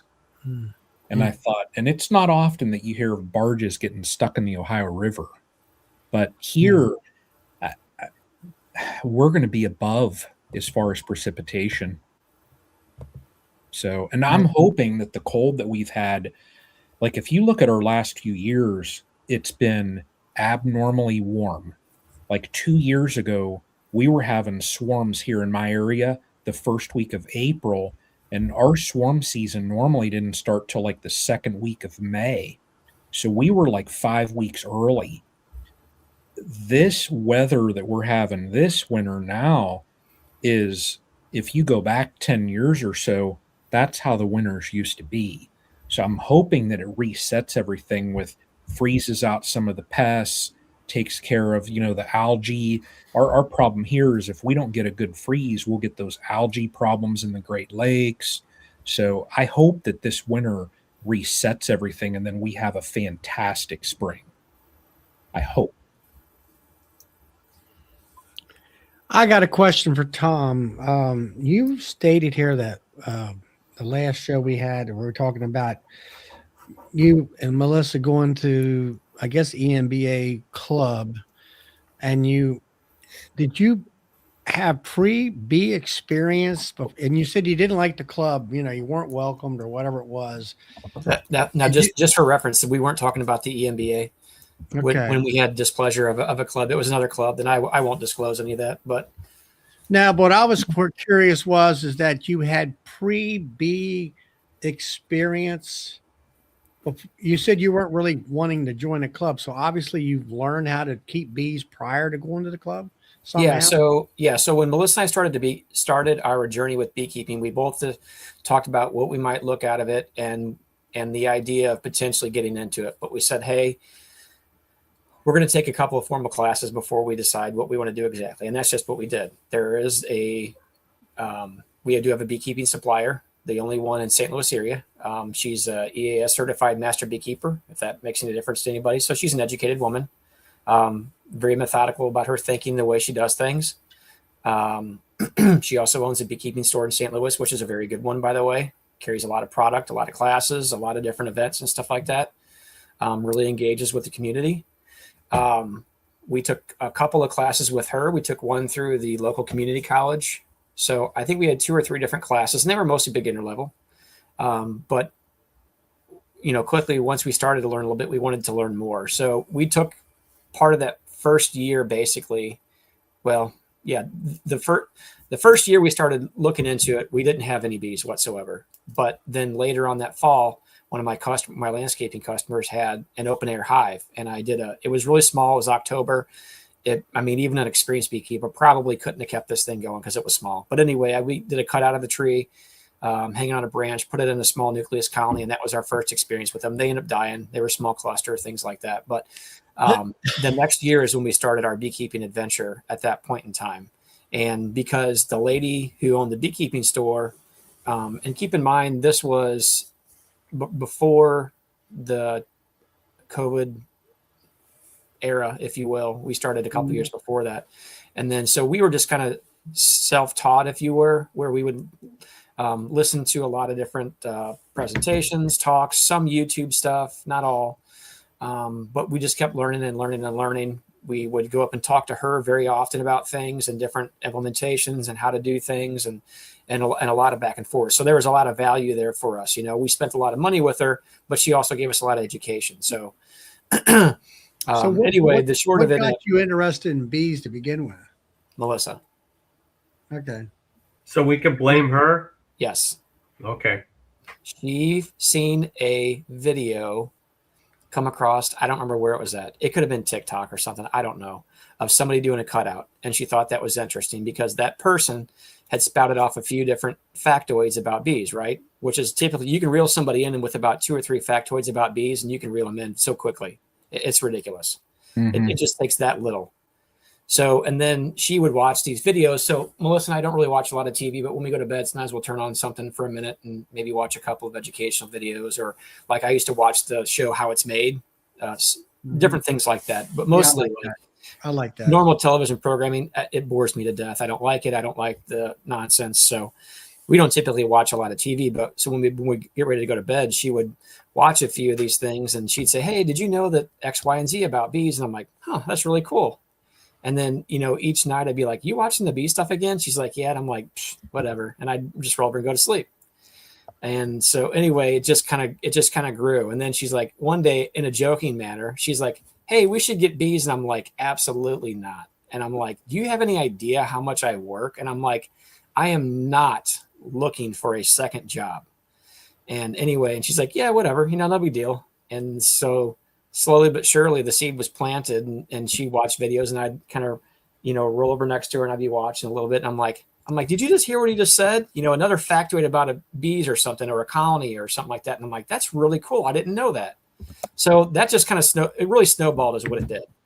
And so then after that, when people started recognizing our enthusiasm about it and what we had done as far as growth, because we had slated to do 3 colonies. The first year we had 8 and overwintered 8. Not saying that was all my experience, probably a little beginner's luck right there. But anyway, the one lady's like, "Hey, we want to try to get the EMB back together. You should come to one of the meetings." I'm like, "Not it. No, thanks." I'm like, I like to do my own thing. I don't like people telling me what to do. I'm not interested. I'm like, "I appreciate the offer though." And later on again, she's like, "Hey, Tom," she goes, "You guys would really be good in this position." I'm like, "I'm not looking for more work. I'm like, "That's great. People can do their own thing." Not interested. I'm like, I do my own thing. And so that basically just boiled down to, she's like, "Tom," she goes, "just sit in on this." "I'm not asking anything. Just sit in." And so we talked over with Melissa, and I'm like, "Fine." I'm like, "You know what? We'll come and we'll sit in on a couple of meetings." And the couple of meetings went on and on. And at first, especially since we're basically the younger ones on the board or in the crowd, and we all do this from time to time. If there's a younger person, you tend to discount sometimes the younger person, right? Because you're more knowledgeable in these areas, right? And so that's kind of what was happening. And I wasn't offended. It didn't bother me. But people would ask certain things, and I'm like, I put my input in, and then and when we mentioned YouTube, some of the older people on the board were like, no way, YouTube is nonsense. And the one lady that said this, God bless her soul, I actually love her. She's a great person, get along with her wonderfully. But this just shows you sometimes how closed-minded we can be about things. Now, are you on the board of directors at this time, or are you just a member out in the crowd? I'm just nobody. So Okay. she actually says one time, and I'll never forget these words. She said, I've never watched any of the YouTube beekeeping videos, but there's no way that they're any good. And I'm like, say what? And so I had just said to her, I'm like, you understand there's a lot of researchers and scientists that put out videos, right? And again, she just put out a statement without even understanding it, which is fine. We've all done that to some degree. So I'm not throwing rocks at her. It just is what it is. And so we would continue to sit in and listen, and they were trying to do things. And I would make a couple suggestions about things that I thought would be pertinent to the crowd itself. And long story short, it ended up where we're at now. We finally we sat in on the meetings. And again, there was really no pressure from anybody pushing on us to join the board, but a couple of people were like, hey, you guys really should consider this. And I'm like, I don't know, because I've said this before and you guys have probably heard me. The idea that I had in my head, when you talk about a club meeting, okay, you have a bunch of old gray-haired guys with the coffee-stained teeth leaning on the coffee pot with a thing of coffee, right? Stained beards, the whole 9 yards, and they're arguing about the stupidest things. I'm not interested in that, And that was the idea I had in my head. Now, one of the clubs that we had gone to was a little bit like that. And again, I'm not throwing rocks their way. I'm just saying it's kind of what it was like. And to me, that wasn't education. So when I realized what the EMBA had going for it years previous, because they've been around for 70 years. I'm only 25, so they've been going on for 50 years well ahead of me, right? So anyway, we did decide, hey, yeah, we'll get involved. And I said, there's 2 positions that I would consider running for. The other ones, not interested. So we ended up getting elected to the positions because they kind of turned over the old board that was in power, if you will, previous to COVID. And they were all kind of wanting to filter out a little bit, but they still stay involved actually, which is good because they're all a wealth of knowledge. So I don't know. At the end of the day, we've had an amazing club. I know I say it time and time again, and they're just good people. And we don't run it anything like an old man leaning against a coffee pot. And that's all there is. So, like I said, there's things we didn't like. We were the change. We don't get all the changes, which is fine because we're one of many board members and it's a collective. So, yeah, clubs are, they're so important. I think so. I think they play a big role. Yeah. I can't preach the importance of them. I can't preach it enough. But the club has to run well. The other club that I went to years back, that I had, when I went in earlier in the year, and they're like, oh, we're not going to talk about bees until like April. So I started going back, and they had like some change in leadership, and they actually had me come out and speak, and I went out there and spoke. And after that, they wanted me to speak again. And the president that they had, he, and I have no clue what I ever did to the guy. He told the board that I declined his invite. So I had the secretary reach out to me, and she said, she just messaged and she said, bummer that we couldn't arrange things to have you come out and talk. So-and-so said that you couldn't make it work. And I said, what are you talking about? He's never contacted me. And I screenshotted my messenger, and I said, there are my messages that I've sent to him. And I've been asking him, what month do you want me to speak? What So all this stuff happened, and that guy, he was running the club as like his business. If somebody in the club would talk and they were like, "Hey, I have some nukes for sale," he would blackball that person and kick them out of the club. All the sales in the club were from his apiary. That was it. Well, the board ended up booting him out just because the club was taking a dive. Like Yeah. they were having numbers drop. They'd have a meeting where instead of 30, 40 people, they were getting 10 people to go to the meetings because everybody was ticked at the president. So they booted the president out and got new, and they're kind of building back. But the humor there was that guy that was booted out of that club then became the county inspector. And so this year, Ohio kind of changed up as far as their registration. They had a $5 fee, when you register your apiary. And when I emailed down, I had a question for like the state apiarist, and he responded, and his name was Brian also, and he said, he answered my question. He said, just a question for you. He said, you're in Trumbull County. He said, if you know anyone that is looking for, a state inspector position, that county is now open. We had several issues with the prior inspector. And I thought, well, yeah, because he was kicked out of clubs and stuff. But yeah, I mean, that right there goes to show you, when you have a club that is not functioning for the club to better the club, you're going to end up tanking that club. The one that I'm part of now, they do a lot of community work. They're actually working with one of the federal penitentiaries in my area now on the minimum security side, but they're going through the paperwork to get a beekeeping program set up down there. They'll provide all the equipment, everything like that. They just need people from the club to volunteer time to go in and mentor, the inmates. So they do a lot of that outreach type stuff. They go out and have kids days. They do a lot of community work, and that's excellent. Yeah, I wanted to mention something about that. Participating in clubs is about volunteerism. It's about service. It's about selflessness, really. It's about giving to others. And Brian, you mentioned the situation where that got lost in the leadership in that club.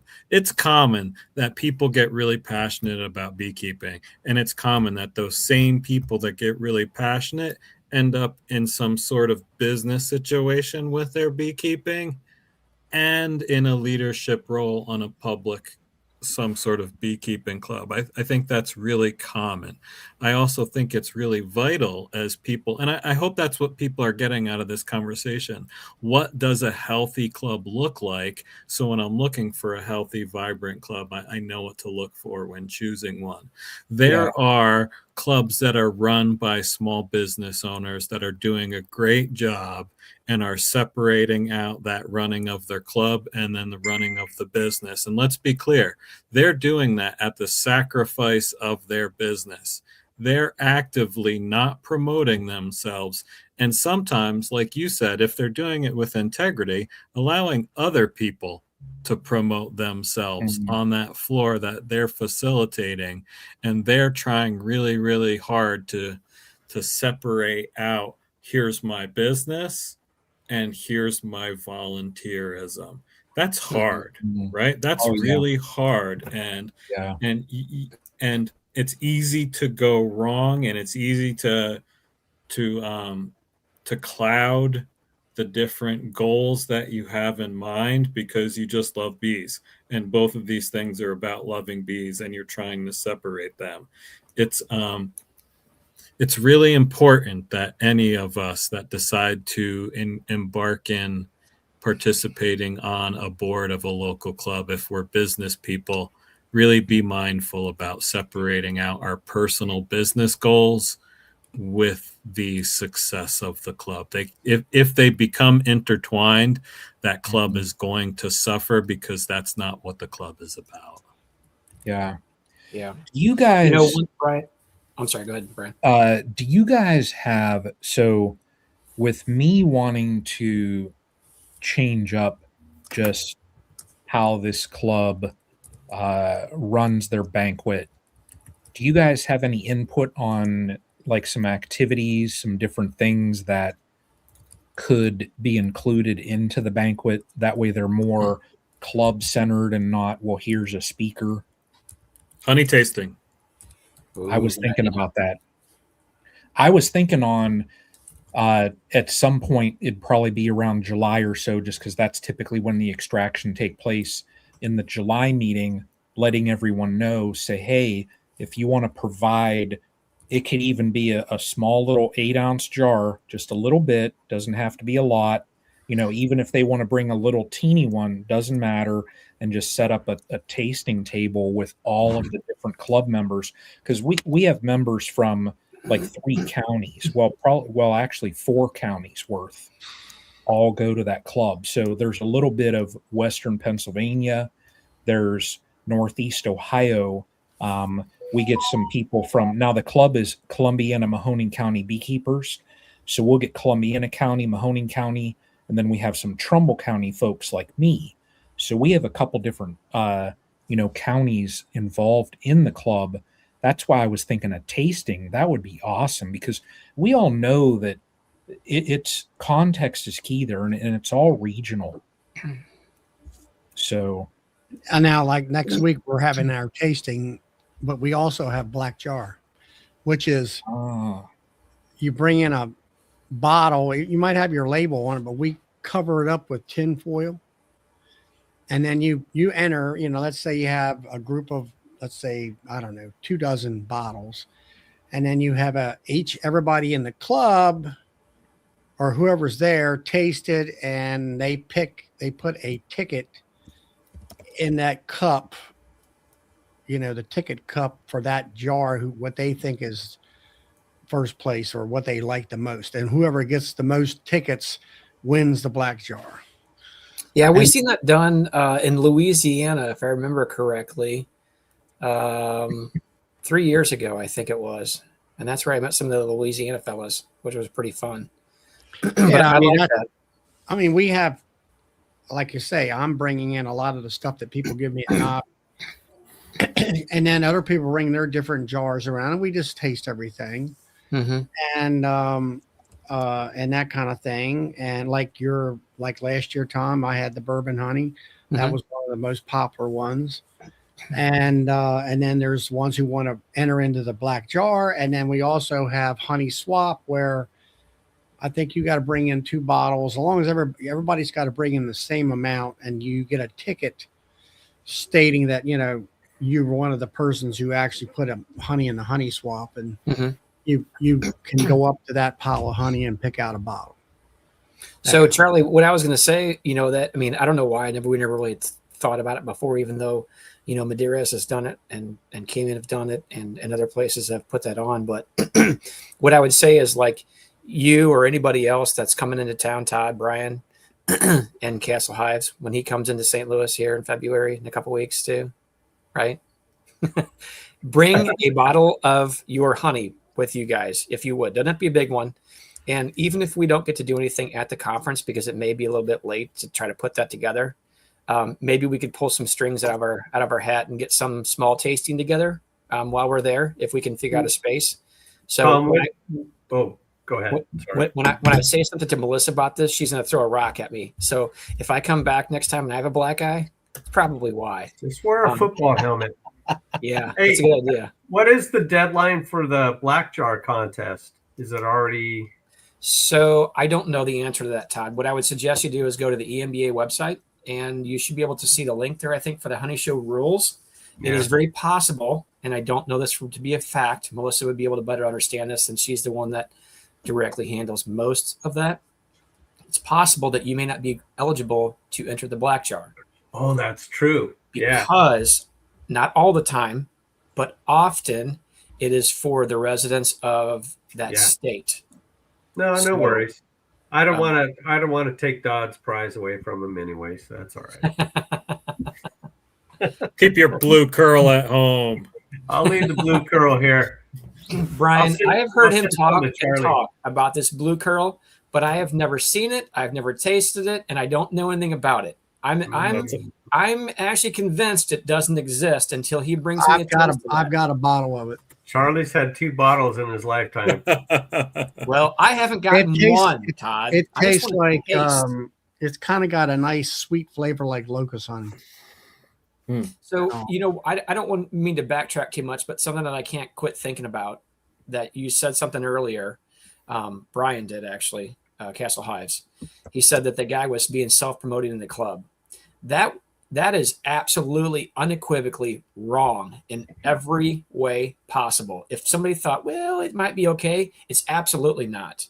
I have had people come up to me that know me and have said, hey, I want to order a nuke from you. And I'm like, I can't do that. And they're like, and they kind of stepped back and they're paused. And I'm like, I'm sorry. I said, I cannot do that. And I'm like, you got to understand something. If it's an EMBA event, I'm Tom Sauceman, the program coordinator for the EMBA.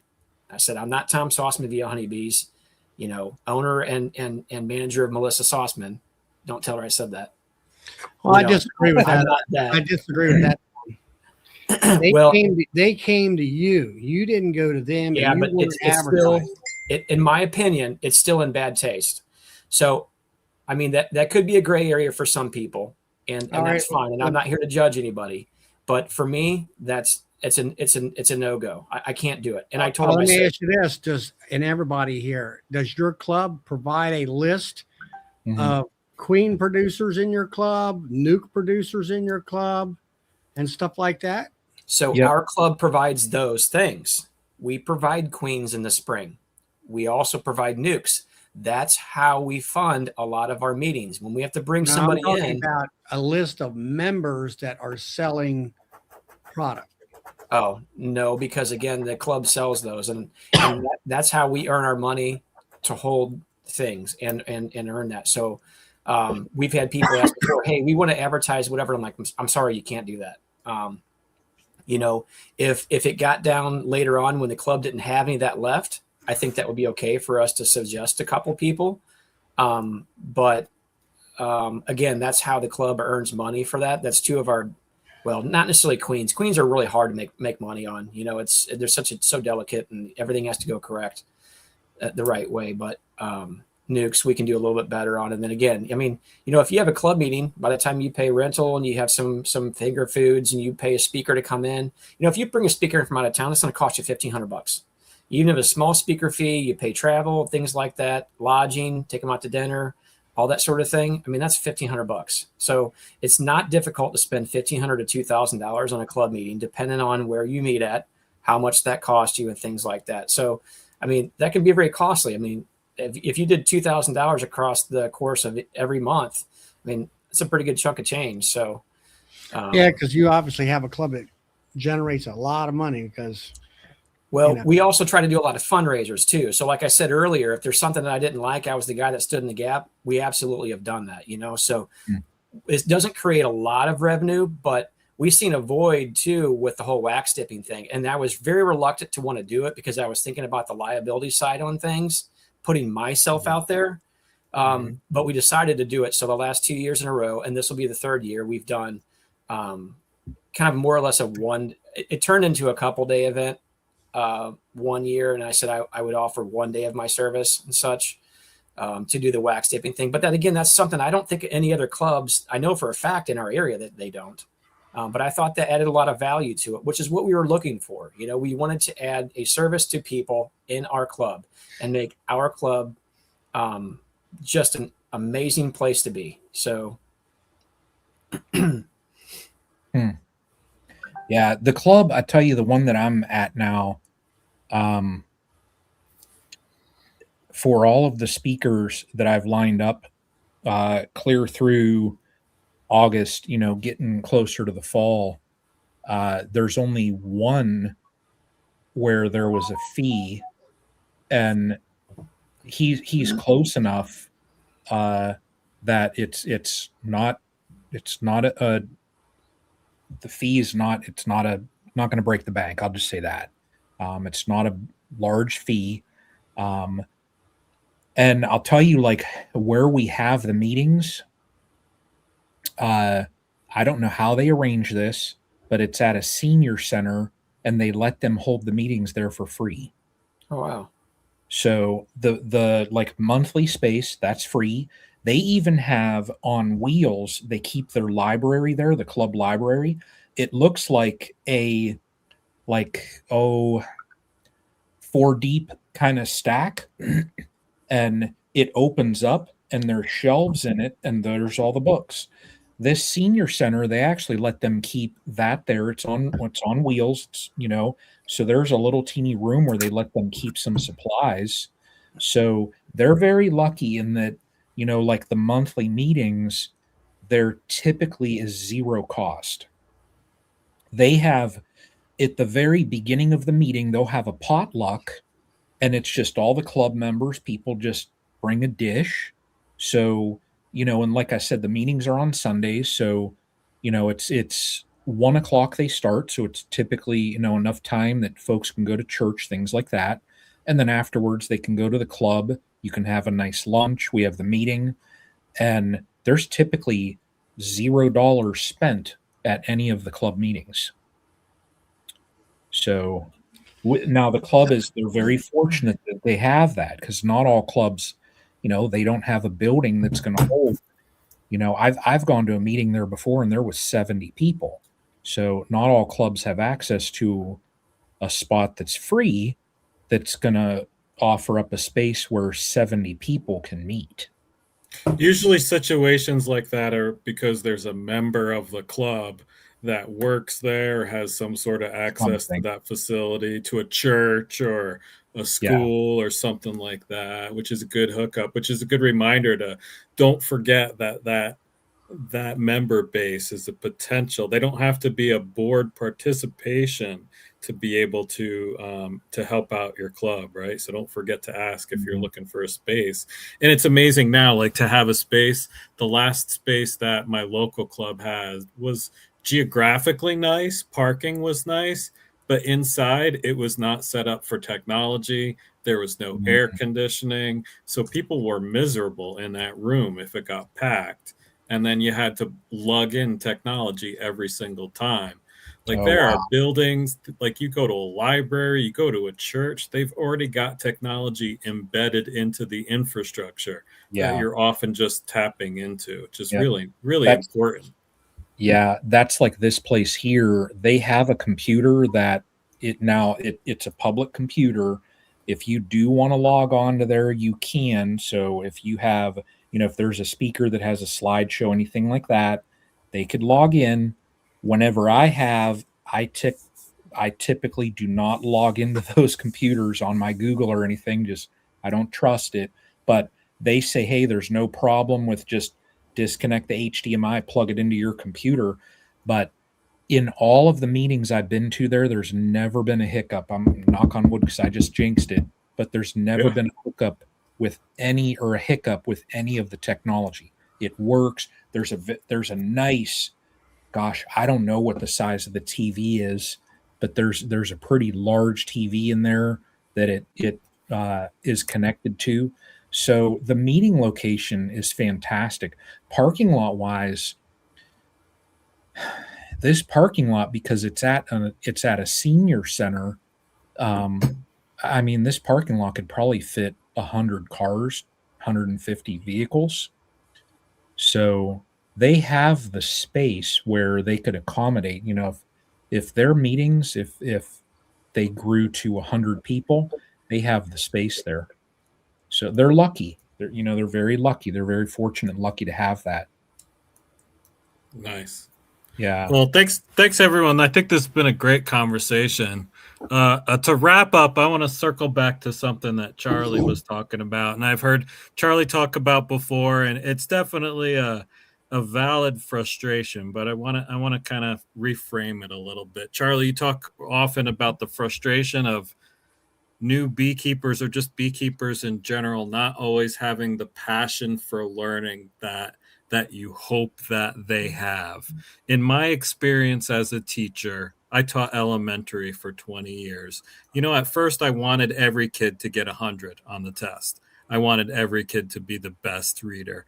And I got to the point where I recognized that if that was a goal that I continued to have for myself as a teacher, it was going to be a hard road. The best I could do was provide the best opportunities for those kids in front of me, recognizing that some of them I'm going to knock out of the park, some of them are going to be strikeouts, and some of them are going to resonate with some kids and not resonate with other kids. It's my job to just keep persisting at providing those opportunities and find those nuggets in the crowd. Find those people that I know have that spark, or find that spark within each person and try to tap into that. You're never going to get, Charlie, there's never going to be everyone as passionate about beekeeping as Sawmill Charlie is. That's just not going to happen. You know what I mean? I think that I'm at a point where, all right, I'm not the president anymore, so there other folks are doing all the work, as far as lining up speakers and topics and all that stuff. And I think my dissatisfaction, not with just my home club, but my other clubs that I have, they're all down here. Yeah. And they have no intention to raise the bar. It's like, okay, and this is something maybe I haven't figured out yet. You got a crop of new beekeepers this year. Next year, it's like I've been over to one club that I don't belong to anymore. I'm like, where's all the other people that used to come last year? Where did they go to? And you got this whole new crowd in there, and they're starting all over again, rinse and repeat. The whole shebang all over again. And I'm still there, and I'm like, what's the sense for me even coming here anymore? Yeah. And some clubs do it. My other question is where do I go? Yeah. Except for the YouTube channels. Or you go to Nobby or something like that, and then you get there was some, you get the, do I want to be a commercial beekeeper? No, but I want to be a good beekeeper. Charlie, you're in the position of the club helped to educate you, maybe not fully, okay, but helped to educate you. So now the student has become the teacher, right? That's the role that you play now. Yeah. And sometimes, like you said, you fulfilled a role for a number of years in the club, and maybe that's not what you're supposed to do anymore. I don't know. But I would also say this, just because you're not on a board, and this, I'm not talking to Sawmill Charlie, I'm talking to everybody about this.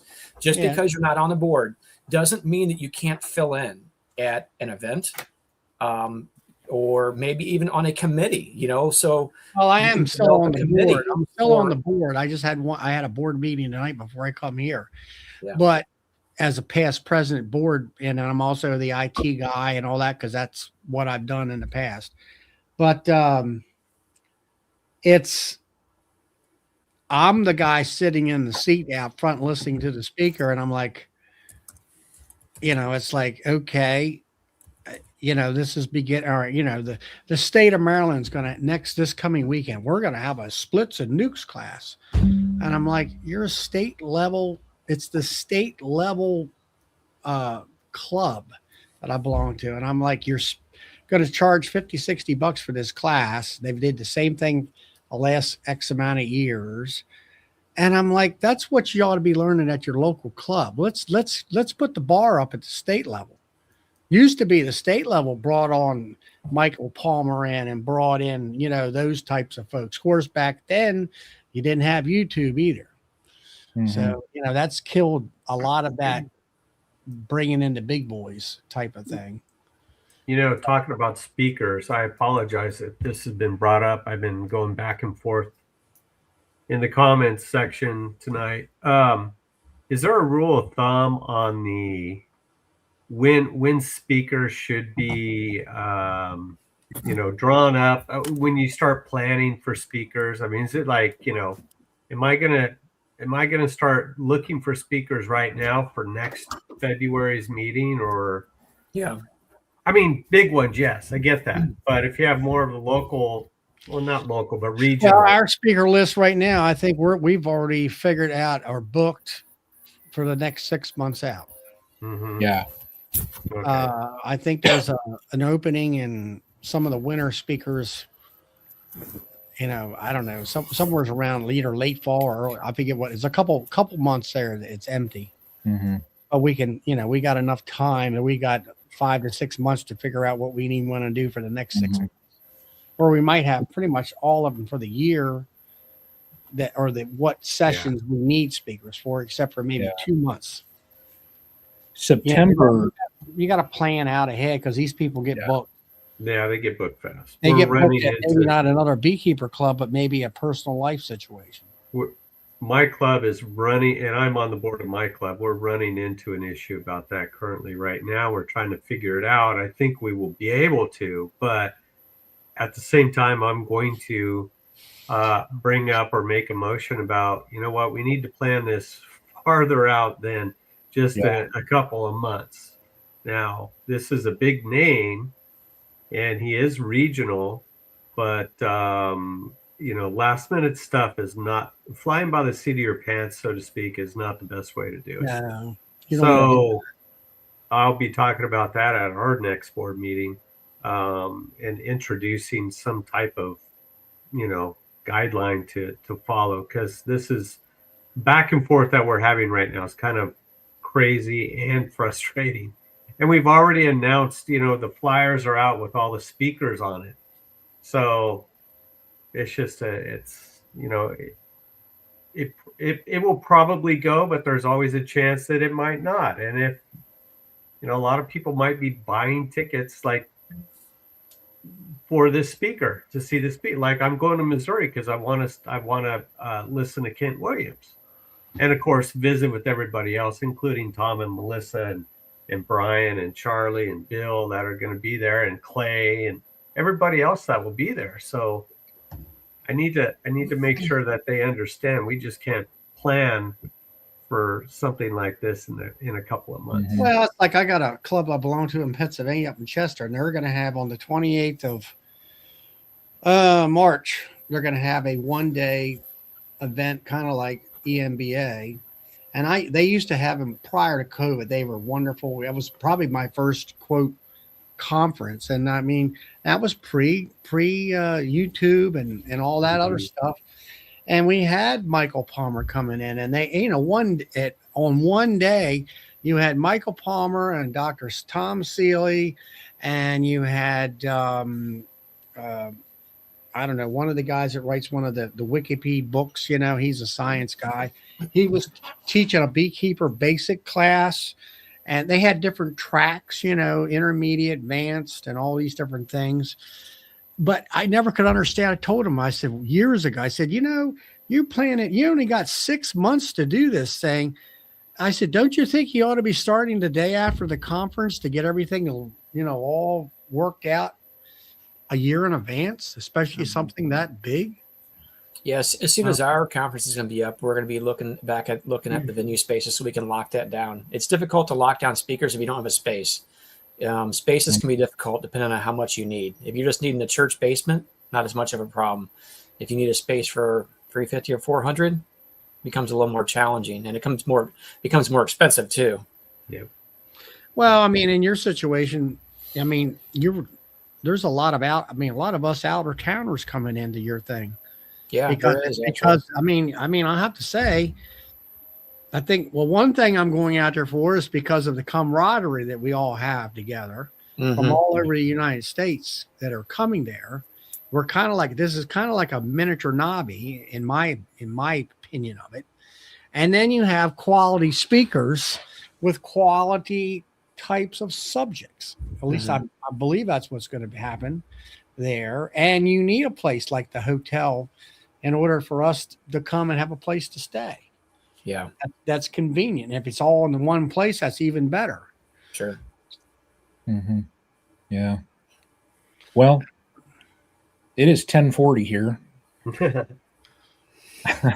I'm going to wrap things up. People are welcome to hang out afterwards and talk about whatever you want.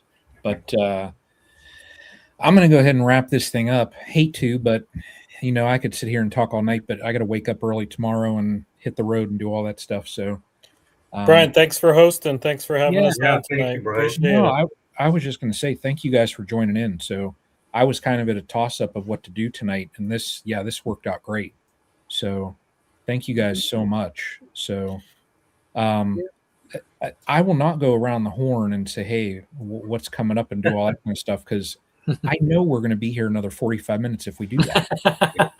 An hour. So, on that note, I'll see you guys. Well, tomorrow I probably won't be in any of the lives because I'll be up doing dinner and all that kind of stuff. Friday probably won't either. I probably won't be around on anything until, gosh, it'll probably be next week. Yeah, So- if everything goes well, I'll have guest speakers, Mike and Travis? Travis from Easy Easy Ox. Nice.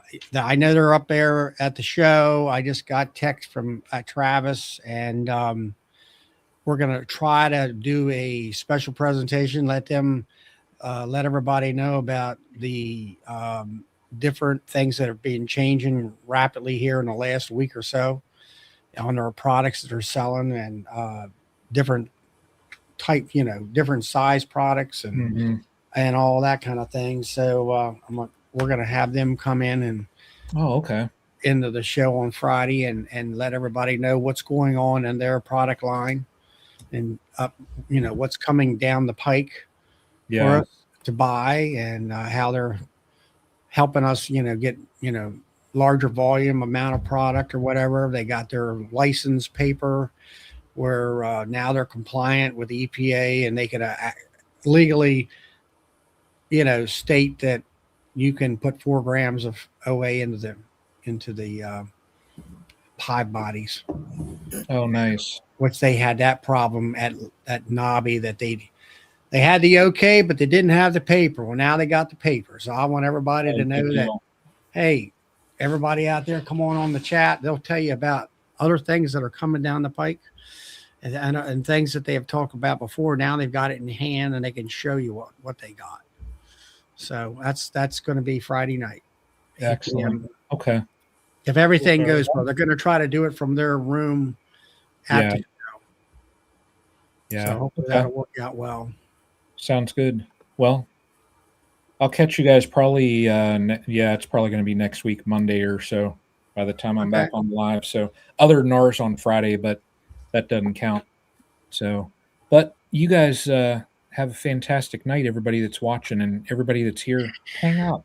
So yeah, have fun at the Midwest Bee Expo this weekend. yeah. Everybody that's going, and then hopefully we'll see many of you soon at the EMBA conference in a couple of weekends as well. Is that what you're calling it, EMBA? I don't know. It's not my conference. Good enough. We all know what you're talking about, right? Yeah. EMBA. All right, y'all. Sounds like a fun time. I'm really looking forward to coming out. Me too.